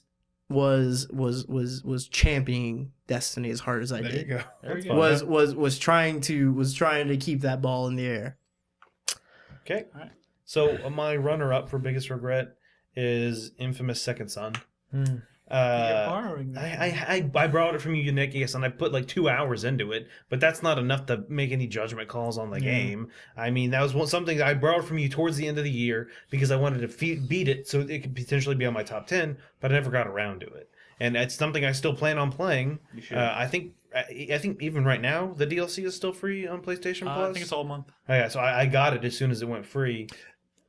It's definitely a game that I feel like when it first came out, people were like, yeah, fucking Infamous, PS4. Mhm. And now at the end of the year, no one's really talking about it. Yeah. Well, I think it has a. I mean, I think it's my favorite Infamous game. Yeah. But at the same time, it has some steep It's competition. it's one of those things that games that come out at the beginning of the year are always tough towards the end of the Yeah. year because it's been so long and you've played so many games since then that some of those moments that made an impact on you have been lost. I 'cause also it's feel like been a Infamous year. as a franchise is also one of those series that's kind of like built to be like, this is to show off the new PlayStation hardware. The only one that doesn't really fall into that category is Infamous 2. Yeah. So I think it just kind of got brushed under the rug for a lot of people. And then biggest my regret? winner for my biggest regret of 2014 is the Banner Saga. Brad, you championed it for so long, and Crispy got on board, and I just never got around to it. And it's good, not man. because I didn't want to. That's my type of game. I like those games. It's I don't know if you heard. like I said, I need 6 more months. I don't know if you heard, but it's pretty good. Yeah, Well, a year needs to be 18 months. The good news is that it's getting a sequel, and that usually kind of inspires people to kind of, keep going. Like That's true. That's true. like like a lot of people went back to play Demon Souls after Dark Souls was announced. Yeah. You know what I mean? So sequels help with that. I definitely still plan on playing it.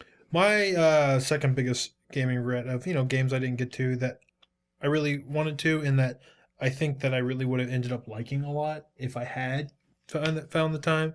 My runner-up is This War of Mine, because man, That's an honorable I mention heard for me. a lot of really good things about this game. I know Carlos really liked it and George really liked it, and it seemed like my style. I heard it described as take all the kind of the base management, people management stuff from State of Decay, yeah. really flesh that out and put it in the setting that's kind of fucking desperate and depressing, and it sounds. I've heard stories of the experiences people have had with certain with characters in that game and the moments that they've had, and it sounds really good. And it's just timing. I don't know.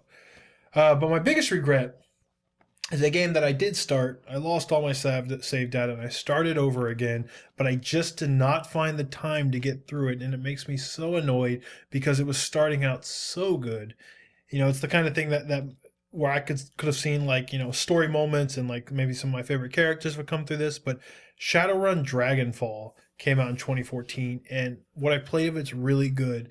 And but I waited till the near the very end of the year, and I super regret not being able to finish that game because it seems super cool, and it got me really excited.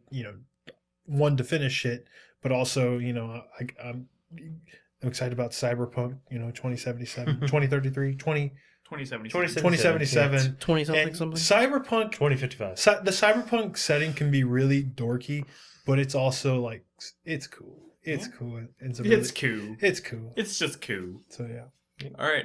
My runner-up is Dragon Age Inquisition, more specifically, the Hinterlands. Yeah. Not leaving them.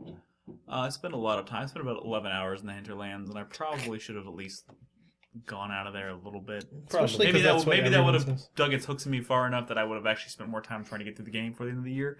But I bet you if you Google Dragon Age tips, the first one on everyone's list is leave the The hinterlands. funny thing is, That's before I what ever started the everyone game, says. I was hearing people talk about leaving the Yeah. Hinterlands, but I didn't even realize I was already 11 hours in until I've just It had a happens. moment. I was It like, happens oh in that shit. game.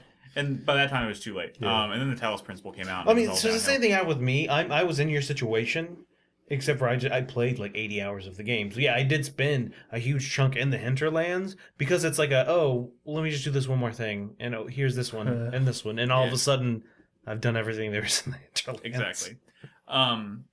My winner for biggest regret, and I can't believe I'm saying this. This would be a first for me. I regret buying Assassin's Creed Unity on day one. Yeah. I really regret it. I buy so many games on day one. This is one of the first times I've full blown just regret it. Yeah. Doesn't happen to me very often, but I regret it. And as a result, even though I'm very excited because the next Assassin's Creed looks like something that I've wanted for a very long time from the franchise, I won't be buying it day one. I'll wait to the reviews, and if it's great, I'll buy it day two. Yeah. Or, maybe day one after the reviews are out and everyone knows that it's not fucking shit. But, I won't pre-order it. I won't. I can't. And it sucks. But I would legitimately regret doing it. It's been a very bad year for Assassin's Creed, and that really sucks. But I guess any honorable mentions? My honorable mentions... Child of Light, Ethan Carter, Far Cry 4, Yes, Far Cry 4, absolutely.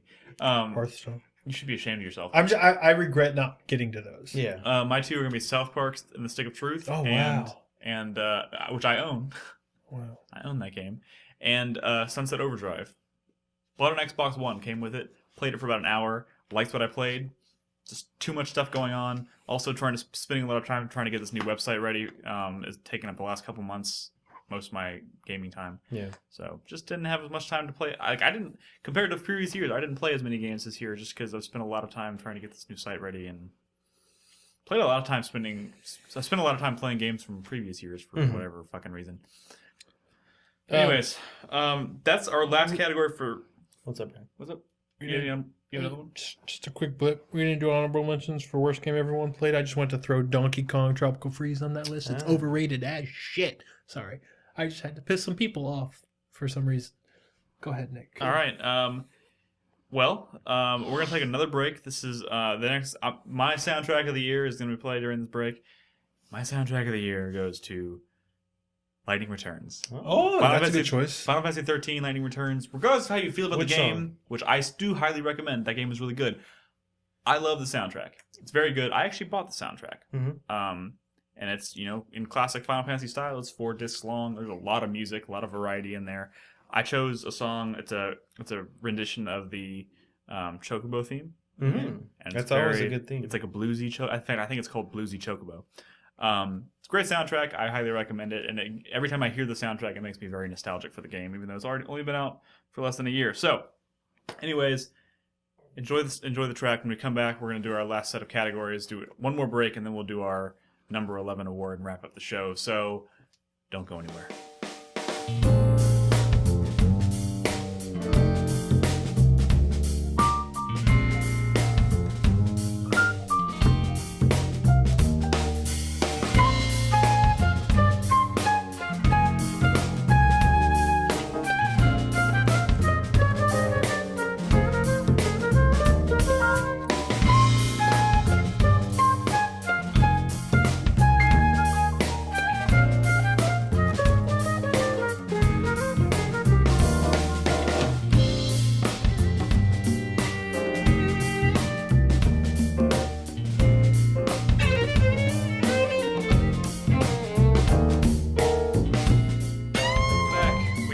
Categories, one more break, and then our number 11 award. Let's go ahead and do this. Let's jump right in. Our next category is Best Multiplayer Experience of 2014. I think this one's pretty quick. Yeah. Well, we said that. Crispy. Best multiplayer experience of 2014. Yes, not 13. Not 13. 14. My runner-up goes to Super Smash Bros. On the Wii U. It's a lot of fun. I thought that would be your winner. I'm actually enjoying It's that not game my quite a winner. bit now. It's not my winner. I went out and bought that What game. is your winner? My win. Or do you want to say something about I Smash? still have to fight. I mean, it's not really Smash to Smash. It's great. It's a lot of fun. I like being able to go online and play against random people when I don't have people at Although I home will say to that play one time that we against. played the multiplayer match online, it was lagging like a bitch. But I couldn't tell if that was normal. It happens Reborn a seemed to lot. imply that kind of happens. It's kind of It happens. par for the course. It's not every match, but it happens. Yeah. And then my winner for best multiplayer experience is for Dark Souls 2. Oh, that's a good one. Because especially in Dark Souls 2 where they had the expanded Covenant system where a lot of those were tied into PvP, whether you were helping people or hurting people a lot. I was helping Let them. the a lot record of fun. Let the record show that Crispy pointed at Nolan accusing. Or It's not it's not that traditional accusatory. I don't know. accusatory finger. It's not a traditional style like multiplayer, but it's so effective and it makes that game so much more engaging. And I've probably spent about as much time of that game in other people's worlds, like helping them out do things as I have in my own, advancing the game. So Cool. I fucking love it. It's great. Nolan. Yup. My runner-up is also Super Smash Brothers for the Wii U. I don't own the game, but I did have a lot of fun playing it with you guys on the couch. Couch co-op multiplayer have fun? shit. Yeah, I had fun when I finally learned how to play it. it was fun. You've been playing some online multiplayer too, right? But then my winner for the best multiplayer experience of 2014 is Sports Friends. So yeah, I forgot There about were a lot that. of fun. Dude, we had a lot of fun playing that. Just Johann all the different- Sebastian's Joust. Yep. That was dangerous. Yeah, that was dangerous. And just all the different the mini games in that. It was just so much fun to play. I kind of want to award that too, just because of how much Joust I've played over the years at various events. Yeah. But I actually didn't really play much of that game in 2014 at all. I turned it on, the other day with Malia, and we played some Pole Riders and some Pole Bari Riders is Bari good. Ball, and Yeah. that was fun. Oh, Bari Bari Bari Ball. Bari Ball's good. That was good.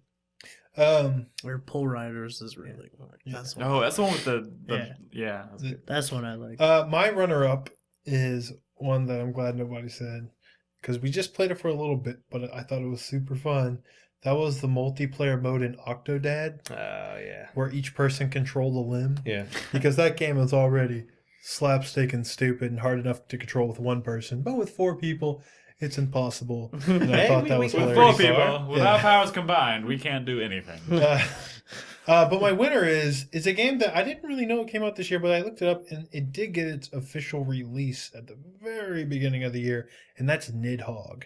Nidhogg, yeah. I fucking That game is fun. Nidhogg, I fucking love, That's a dude. good All That's, thing. right, I need to start writing down the games that I Yeah, need to play like one off. Nidhogg is one of my honorable mentions. Because I only write down the games that I play with the intention of finishing. Yeah. such a well-made fucking That is a versus good- game. I mean, it's multiplayer. really simple, me but and Crispy played some not too long ago, Dude. a couple months Yeah, ago. it Dude, that was game's fucking fun. brutal. Yeah. Well, then I had trouble. Brutal. I just love this, like throwing the sword and like sticking it in the guy's head. It feels so good. Like, Well, in that case, my runner-up, I'm actually going to give to Watch Dogs. I didn't play a whole lot of it, so I don't play a lot of multiplayer, and this year is no exception.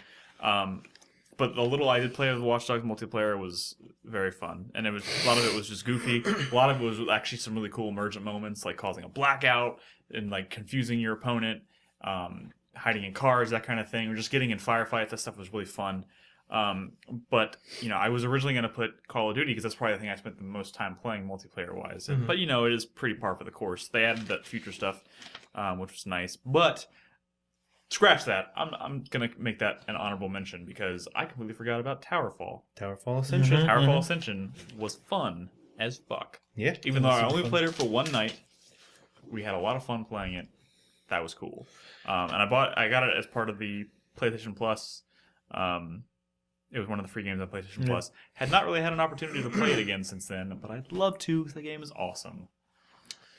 Well, hey, Crispy, hey, what is your biggest surprise of the year? Or your second biggest surprise of the year? my second biggest surprise of the year. Who's fucking this turkey? What? Me. Gobble gobble? Sorry. Just go, Crispy. He Just took go. over my hosting duties for a second. My second biggest surprise this year is Middle Earth: Shadow of Mordor. You're right. That game was I had pretty much written it off by the time they were showing gameplay demos of it. I was like, it's an Assassin's Creed ripoff. Who cares? And Hey. you know what? It was an Assassin's Creed ripoff, but it was a good one. Hey, It was a better Assassin's Creed game than Unity. I looked you right in the eyes twice after playing it and told you it was awesome. I You know. didn't believe me. I know. I didn't believe you. I didn't have faith. Look at me. Look That's me in the a. eyes. You know what? That's an honorable mention for one of my biggest regrets is that I didn't believe Nick when he said it was a good game. Thank you. Because it was great. And then my biggest surprise. Remember which, the time at E3 when I played that game, but I didn't let Chris Davis play because I was having too much fun? I'm sorry. That was a dick move. I really felt bad about that. I'm sorry. my I let him biggest- play Batman though. Oh, better game. Right. Anyway. Probably. Okay, so my biggest surprise of 2014, and I'm sure it's on all of your guys's, or most, probably somewhere, the Talos Principle. Like, what the fuck? Where did that come Didn't know from? anything about it. Didn't even look fun looking at the screenshots. Finally played it and was like, oh, wait, no, this is probably one of the best things ever made. Bro. This is quite possibly one of the best things ever. Yeah. Fantastic game. Nolan? My runner-up for biggest surprise of 2014 is Professor Layton versus Phoenix Wright. Oh, wow. Especially because I started that game and I wasn't feeling it. And that was until I got in my first court case and the fucking game just took off. And it reminded me of how much I love Phoenix Wright. I mean, I guess technically over Layton. If I had to choose one or the other, I prefer Phoenix Wright. But still, after that, I think the Layton sections got better. Just the beginning of the game was kind of slow. But that's one of the things where I was so excited for it, and it came out in Japan, didn't come out here, and it just took so long to get here. And at that point, because it took so long, I thought it wasn't good, but ended up really enjoying it. And then my winner for biggest surprise of 2014, Octodad. Ah. Like that game also kind of came out of nowhere. And when I heard about it, I was like, this is kind of silly. Like, octopus trying to be a person? Like, what? But then when we played it and just... How did they have kids They adopted. that were human? It's very much unexplained on purpose. That were human. Yeah. She cheated on him. Well, I guess one of an octopus's tentacles is supposed to be his penis. That's correct. You know, I would just like to temporarily point out, because J52 in chat just decided to point out that I flashed a press badge at PAX 2011 to skip him in line to play Lollipop Chainsaw. I want to correct you, sir. I was saving you from playing Lollipop Chainsaw. I wanted to point that out. I think Octodad also has the best trailer of the year. Yeah, it is. That was a good trailer. And a good soundtrack. My runner-up for biggest surprise of the year was Legend of Grimrock 2, just because when I went into that game, I was really not expecting it to be what it was. And it was as I was playing that game and I started to realize, like, whoa, like, this is not just... Like, when I saw the trailer, I was like, oh, they just have a lot more different looking areas this time. It's not just one dungeon. But when I realized, of like, no, they made this like it's like a Zelda game. There's like temples and dungeons and stuff, and this is a world to explore. That was super surprising for me. And that moment of realization when I was playing that game was actually really powerful for me. But my biggest surprise of the year is a game that, you know, I saw at E3. It's like, hey, this is PlayStation exclusive, come play it. And I'm like, no, that game looks bad. I'm not going to play that. You know, there's a lot of first-person puzzle games that came out after Portal that seemed kind of lame to me. Yeah. You know, there's surprisingly, you know, quite a few that don't seem they have much there besides smart puzzle design. And well, yeah, you know it. My biggest surprise of the year is how good the Talos Principle is. Why haven't you said it was a PlayStation exclusive? No, because at E3 they showed it off as one of the big like indie games in their lineup.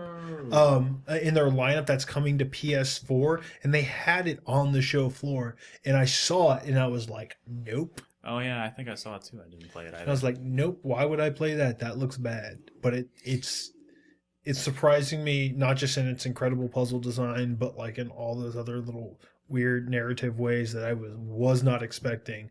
And just a surprise because it's from the people who make Serious Sam. Yeah. Like the most mindless thing out there. It's crazy.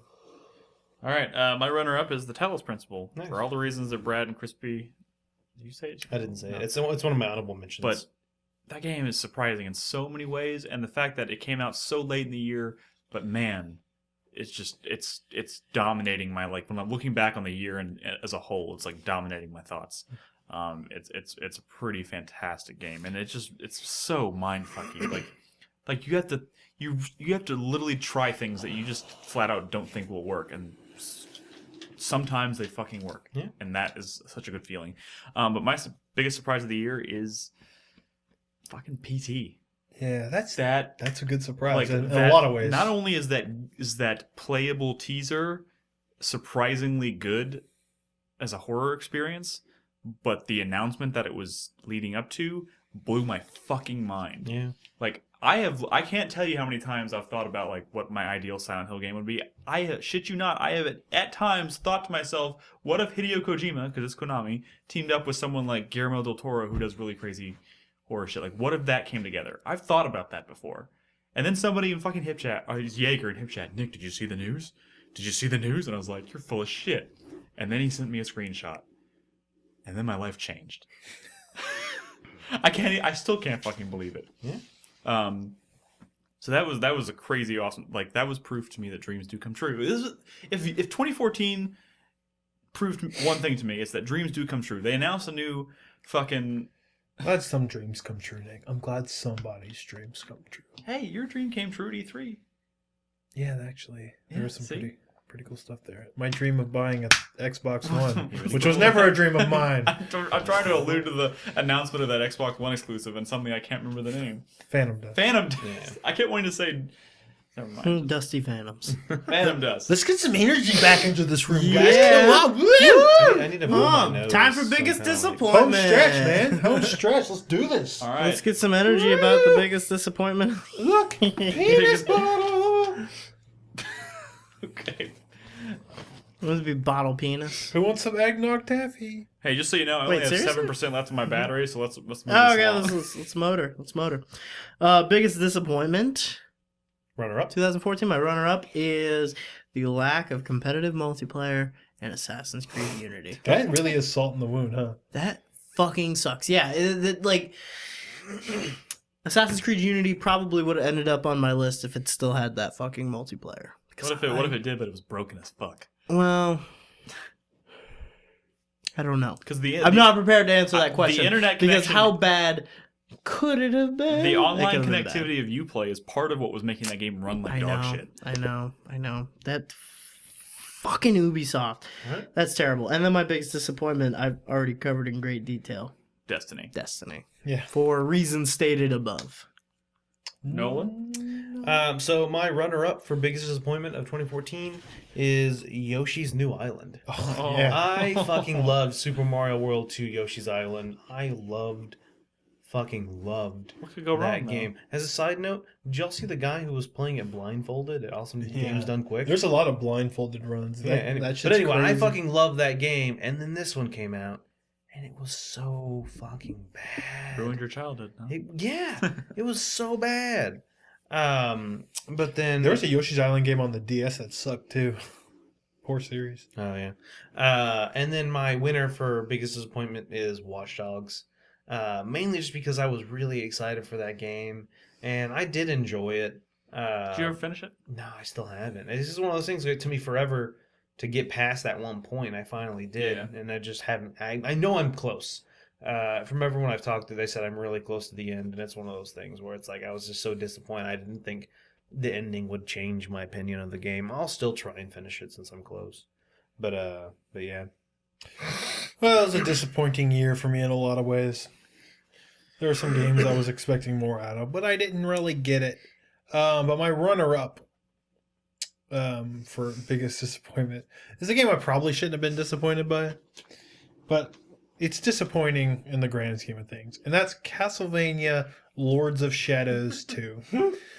Okay, I keep forgetting that came out. so yeah, dude, that game Wait, you sucked. didn't like Space Marines and Rat Packs? And... So I'm not even a huge fan of Lords of Shadows 1, but it was all right. You know, I was upset that, hey, this is what Castlevania is now. That's fine. At least there's a lot of people that like it. And then Lords of Shadows 2 comes along, and it's just dog shit. You know? All they had to do was keep making an adequate game. Maybe it would have done well for Konami. Maybe this series would have thrived a little bit. You know, maybe they could have gone back to making proper handheld Castlevania games. But no. Fucking Mercury Steam pinches a loaf right into our fucking hearts. Cereal? Stinky Our loaf. hearts. You took With a this- dump in your heart? With this crappy ass sequel. Now like this series that I love, that I was really like, you know, angry about. It's just, Castlevania City. that's the name of the place. Castlevania. Now there's now because of this stupid fucking game, there's no hope for this series like at all, I don't think. I mean, what the hell? They sacrificed Castlevania so that Silent Hill could live on. Probably, right? I'm sorry, Brad. And my biggest disappointment of the year, again, a game I like and not my most hated game of the year, a game a series I expect the world from, and it looked so promising at the start. And, you know, honestly, it was promising for me a large portion of the 95 hours I played that game. But by the time the credits rolled, and like I was back and forth kind of like on that game the entire time. There's still parts that I love and still parts that I fucking hate. But Dragon Age Inquisition was ultimately a disappointment to me, and it frustrates the hell out of me. It makes me so fucking angry. I could tell. I have a hard time talking about it because I know Crispy really likes it, and he wants to beat me to death when I talk about it. It looks like, didn't say that. but like it drives me crazy. And I can't talk about it because, hey, I read some fucking books and I'm a jackass for doing it. But like, Yeah. Hey, no, it made me you know expect a lot, you know, out of some of these fucking characters, and I got none of it. I got a fucking head that's popping through a fucking hat. You know what? Here's the thing, man. I completely understand where you're coming from, and in the past, you have shit on me for that. the whole book to like different media transition. there. So Well, I'm with you, but I don't ever want to hear it again. But again, I'm not saying it's a bad game because of it. I'm saying it's a No. disappointing one for me.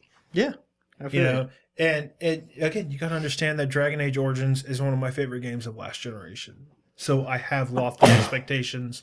I thought they were going to fix all the problems with 2, and they kind of fixed a lot of the big problems with 2. And they introduced these giant areas, and that was great. And then they shit on so many other things that I loved. Yeah. God damn They it, man. can only get so many. God damn it. It seems like that, right? Yeah. But some people come along and they get everything right. Things. All right. My runner-up for biggest disappointment of the year goes to Carriffy shit. Thief. That game, I got almost to the end of it, but in retrospect, I'm amazed I made it that far. The game's structure is just fucking weird. Like the way how some windows are open, you can go inside of them, and they don't tell you when you're going to go through a window, and they load it into a completely separate part of the world, and it's just drab. Which I don't have a problem with drab. I think the world actually looked kind of interesting. No, I think it looked good. But it was boring. Yeah. And some horrendous boss fights. There's a horrendous boss fight at the end that made me rage quit and trade that shit in. But my biggest disappointment of the year goes to Assassin's Creed Unity for obvious reasons, because holy shit, I love that franchise so much, but this was just a goddamn You travesty. wanted to play that fucking thing is- multiplayer, didn't you? No, I didn't care at all about that. But I do want to like. There are things about the game that I liked. Like I liked the character. I liked the love interest thing. They haven't spent a lot of time doing the love interest thing in the game in that series. So that was kind of interesting.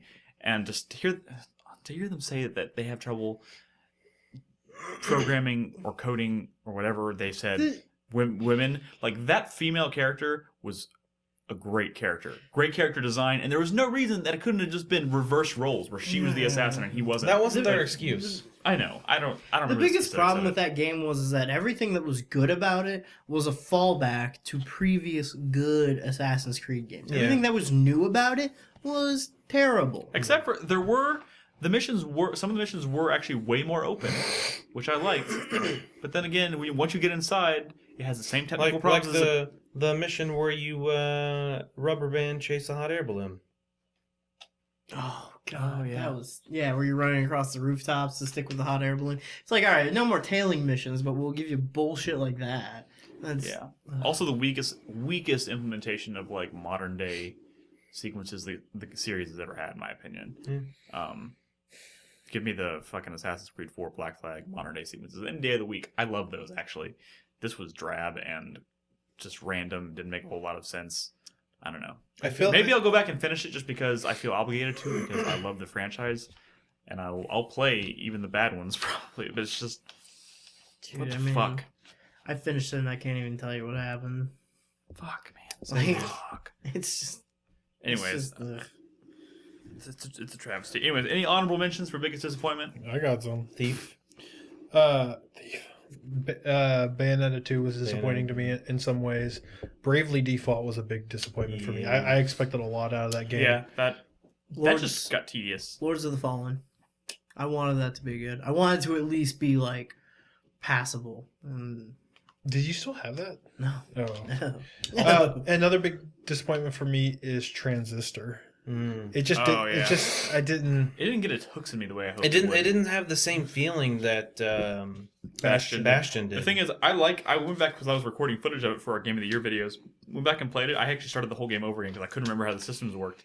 And I ended up playing it for a little bit longer than I was actually recording. And I was like, I like this game. This game's not bad. But it doesn't get its hooks. For some reason, it doesn't get its hooks in you. Mhm. Like, I didn't feel that need to keep playing. But I like the mechanics. Yeah. I like the world. I like the character. I like the setup. I like the soundtrack. But it's missing some key component that gets me hooked. Not sure why.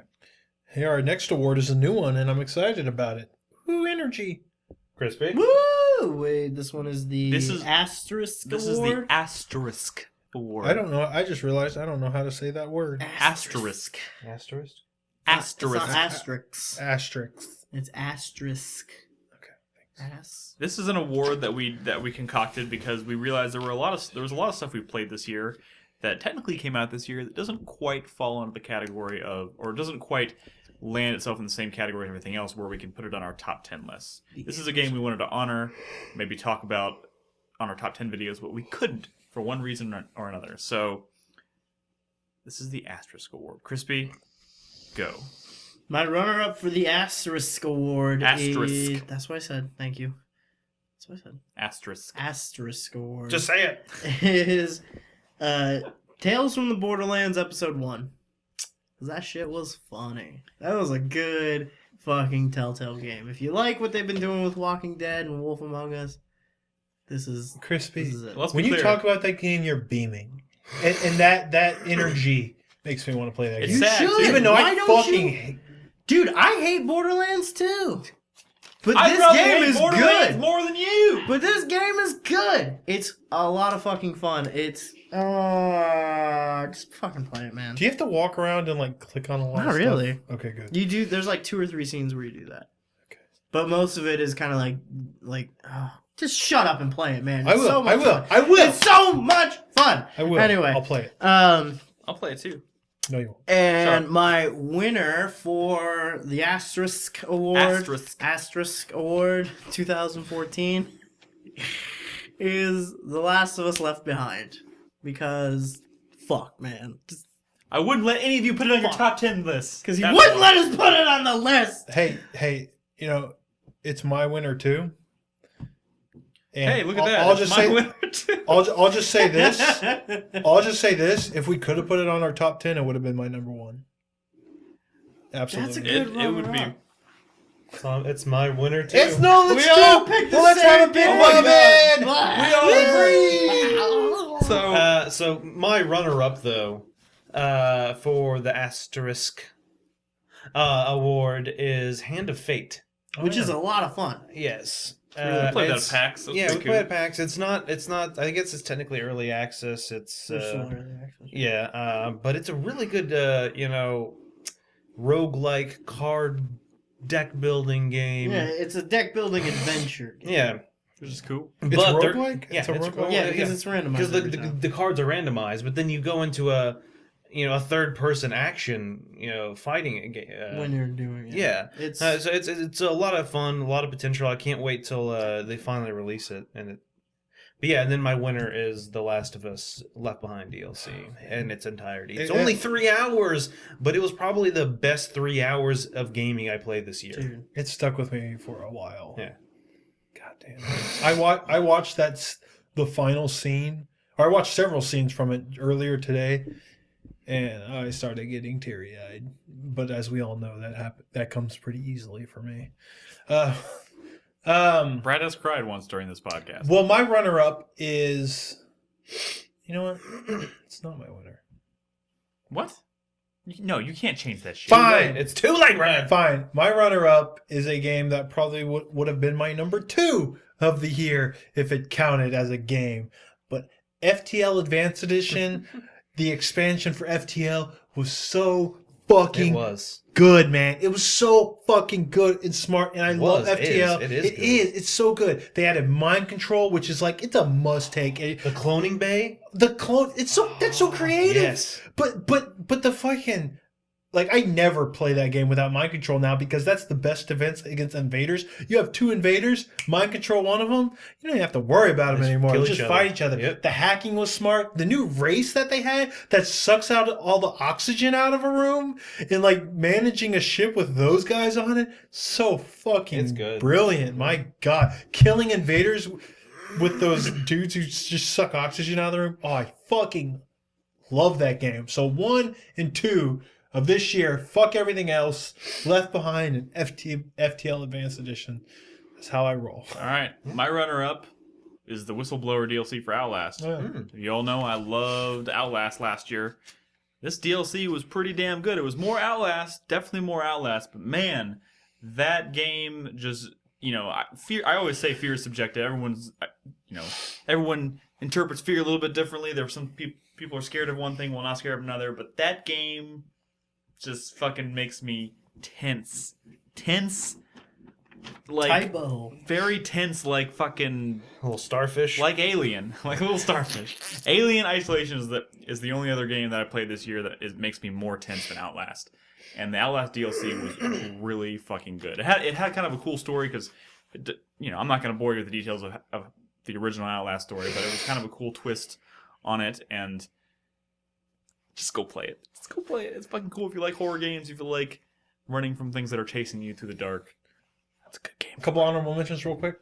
Mm-hmm. I'm going to throw Ground Zeroes on there just because it gets me super excited about Metal Gear Solid 5 proper. I would have let you put Ground Zeroes on your list. But that thing is not even like a DLC. Honorable mentions are quick. It's like a demo. Honorable mentions are quick. Also, The Fall is technically episode 1. But man, that game is sticking with me. Even though you said the gameplay is not very good. No, it's terrible. All right. Any other honorable mentions? It's time to take one more break. This is the last break of the show. I do want to say, because we didn't have like an actual award for like music, we just kind of we've been doing our soundtracks, and the problem is there's one song in the game I played that I don't like the soundtrack of the game. I just like the one song, and it's from Vampire Weekend. It's Diane Young. It was in Watch Dogs. Baby, baby, baby, baby, right on time. I turned off every song in that game except for that one. That's always And fun. Chat fucking hated it because that is the only song. I think I had that one and like one other song playing the entire time. Every time I casted that game, Bernadette would yell from the other room because I would just baby, baby, baby, baby, baby, baby, baby, baby, baby. I already hate that song. So fucking good. All right, noted. Thank you, Nolan. time. Crispy, would you like to give? You're the last soundtrack of the year during the break, so why don't you set it up? You know, of the year.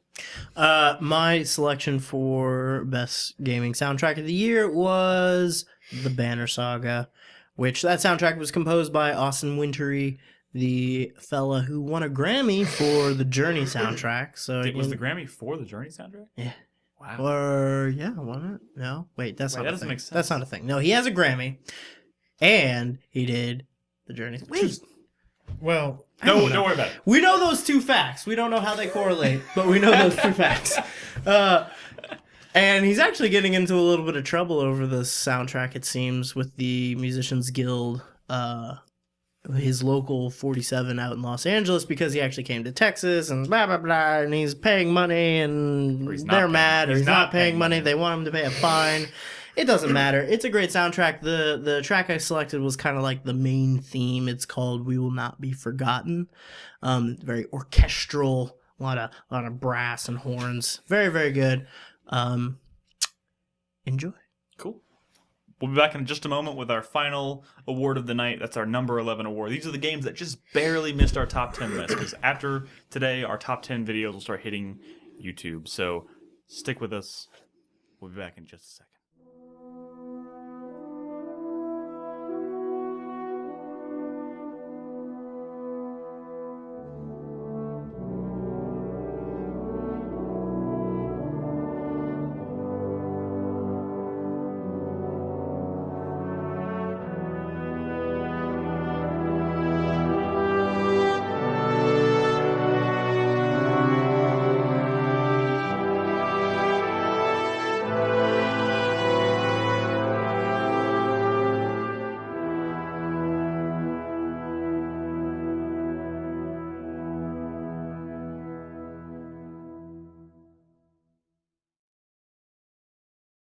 We are recording. Okay, let's go. Guys, 2014 has been a fantastic year.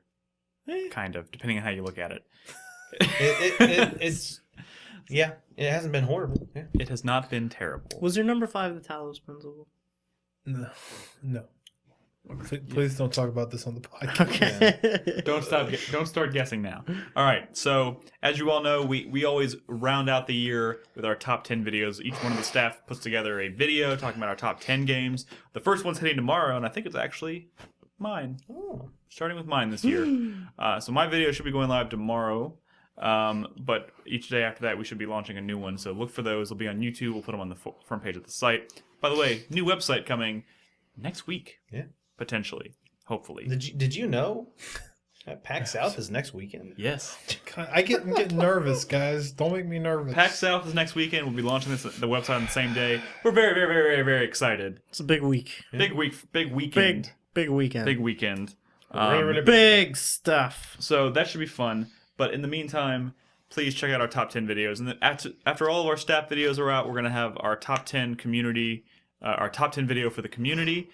These are the games chosen by you guys. And of course, our top 10 highlights of the year. Those videos will both go up as well. So check those out. Chris Davis has worked his ass off on them. They're very good. But we're going to wrap up the award show this year with our number 11 award. These are the games that just barely missed our list. Were we supposed to have a runner-up for this? Sure. That could be Okay. your number 12. Yeah, I really didn't do That's that. okay. Quite all right. Number 11 is fine. Actually, you know what? But I do have... Yeah. All right, so my runner-up for the number 11 award, so I guess my number 12, would be Hitman Go. Oh. That shit was fun. I'm going to was try that good. now. I didn't know Shit. they played on Android. It's really fun. That shit was it's all fun. fun, you know.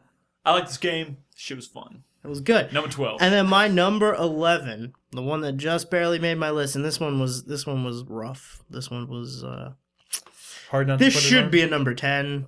I don't know.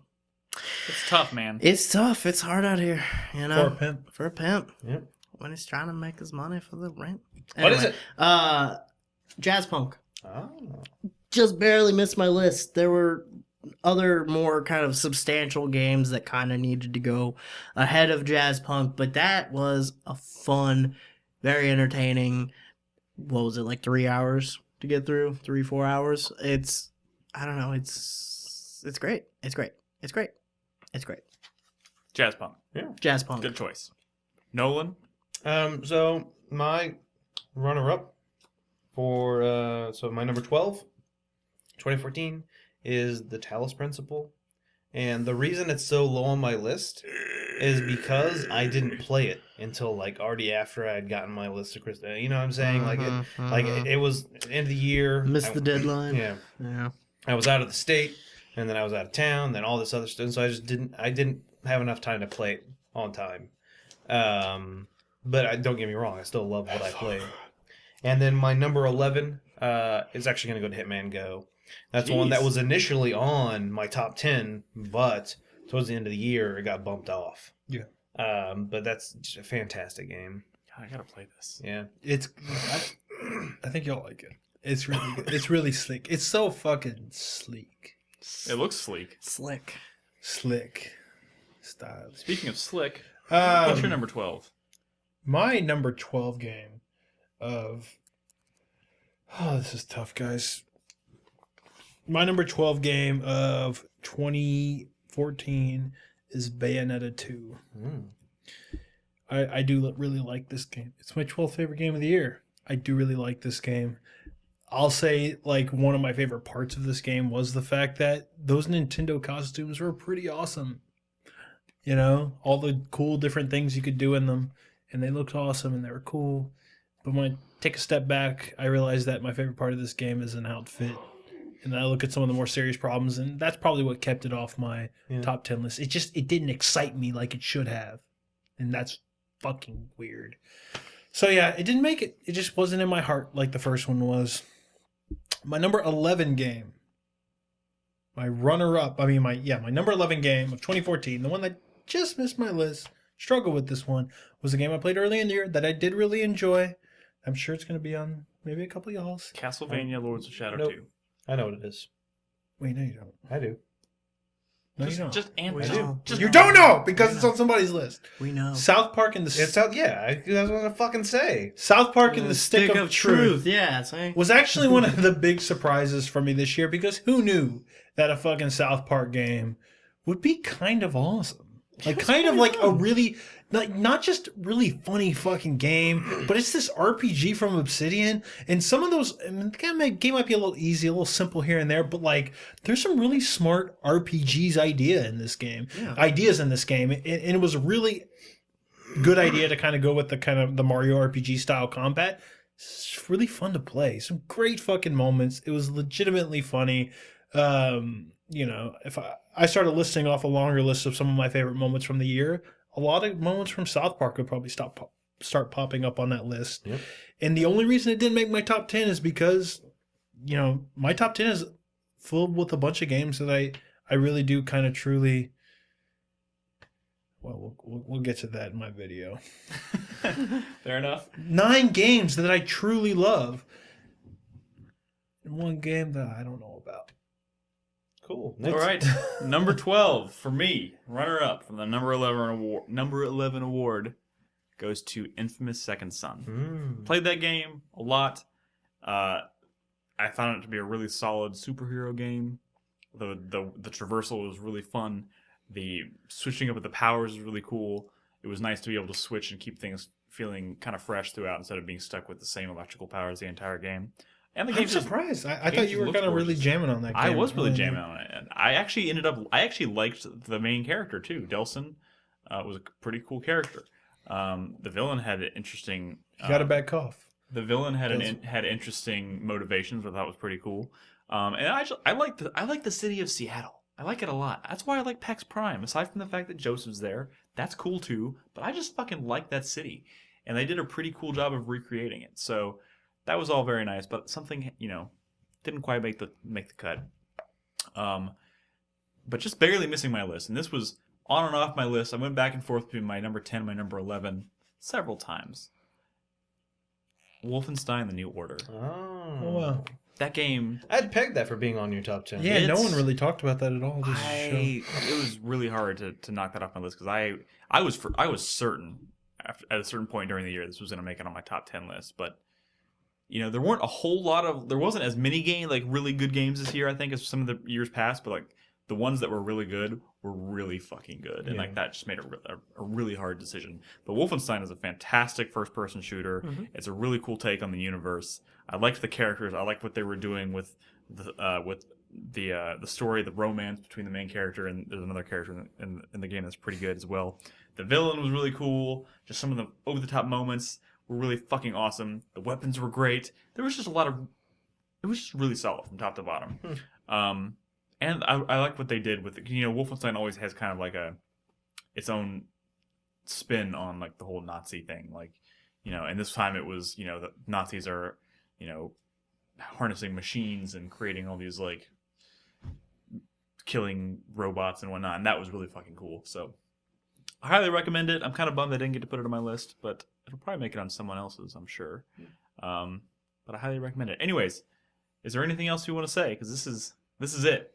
That's 2014's done. 2014 is a wrap. We've almost put a bow on all of our top 10 videos. We're gonna start rolling those out tomorrow. Mine will be first. I think George's will be after that. So look for those. We've spent a lot of time working on them. 2015 is gonna be a good year, dude. 2015 is gonna be bomb, man. We fucking so much shit that was supposed to come out this year got pushed. Yeah, that's true. Hopefully for the better. With that said, my biggest disappointment of 2015 is Kirby and the Rainbow Curse. It was just way too fucking easy. Fuck you, Nintendo. See you in 2016. So yeah, anyways, PAX South is next weekend. We're hopefully launching the new website on the same day, so look for that. It's going to be very exciting for us. Big weekend for us. And of course, you can watch this broadcast every night over at 4pp.tv, and we'll be doing that all throughout 2015 as well. Yep. It's been almost 7 years, guys. I accidentally said 8 years last night, and I was swiftly corrected by chat. Yeah, that doesn't seem right. It's almost 7 years. I was gonna kill myself.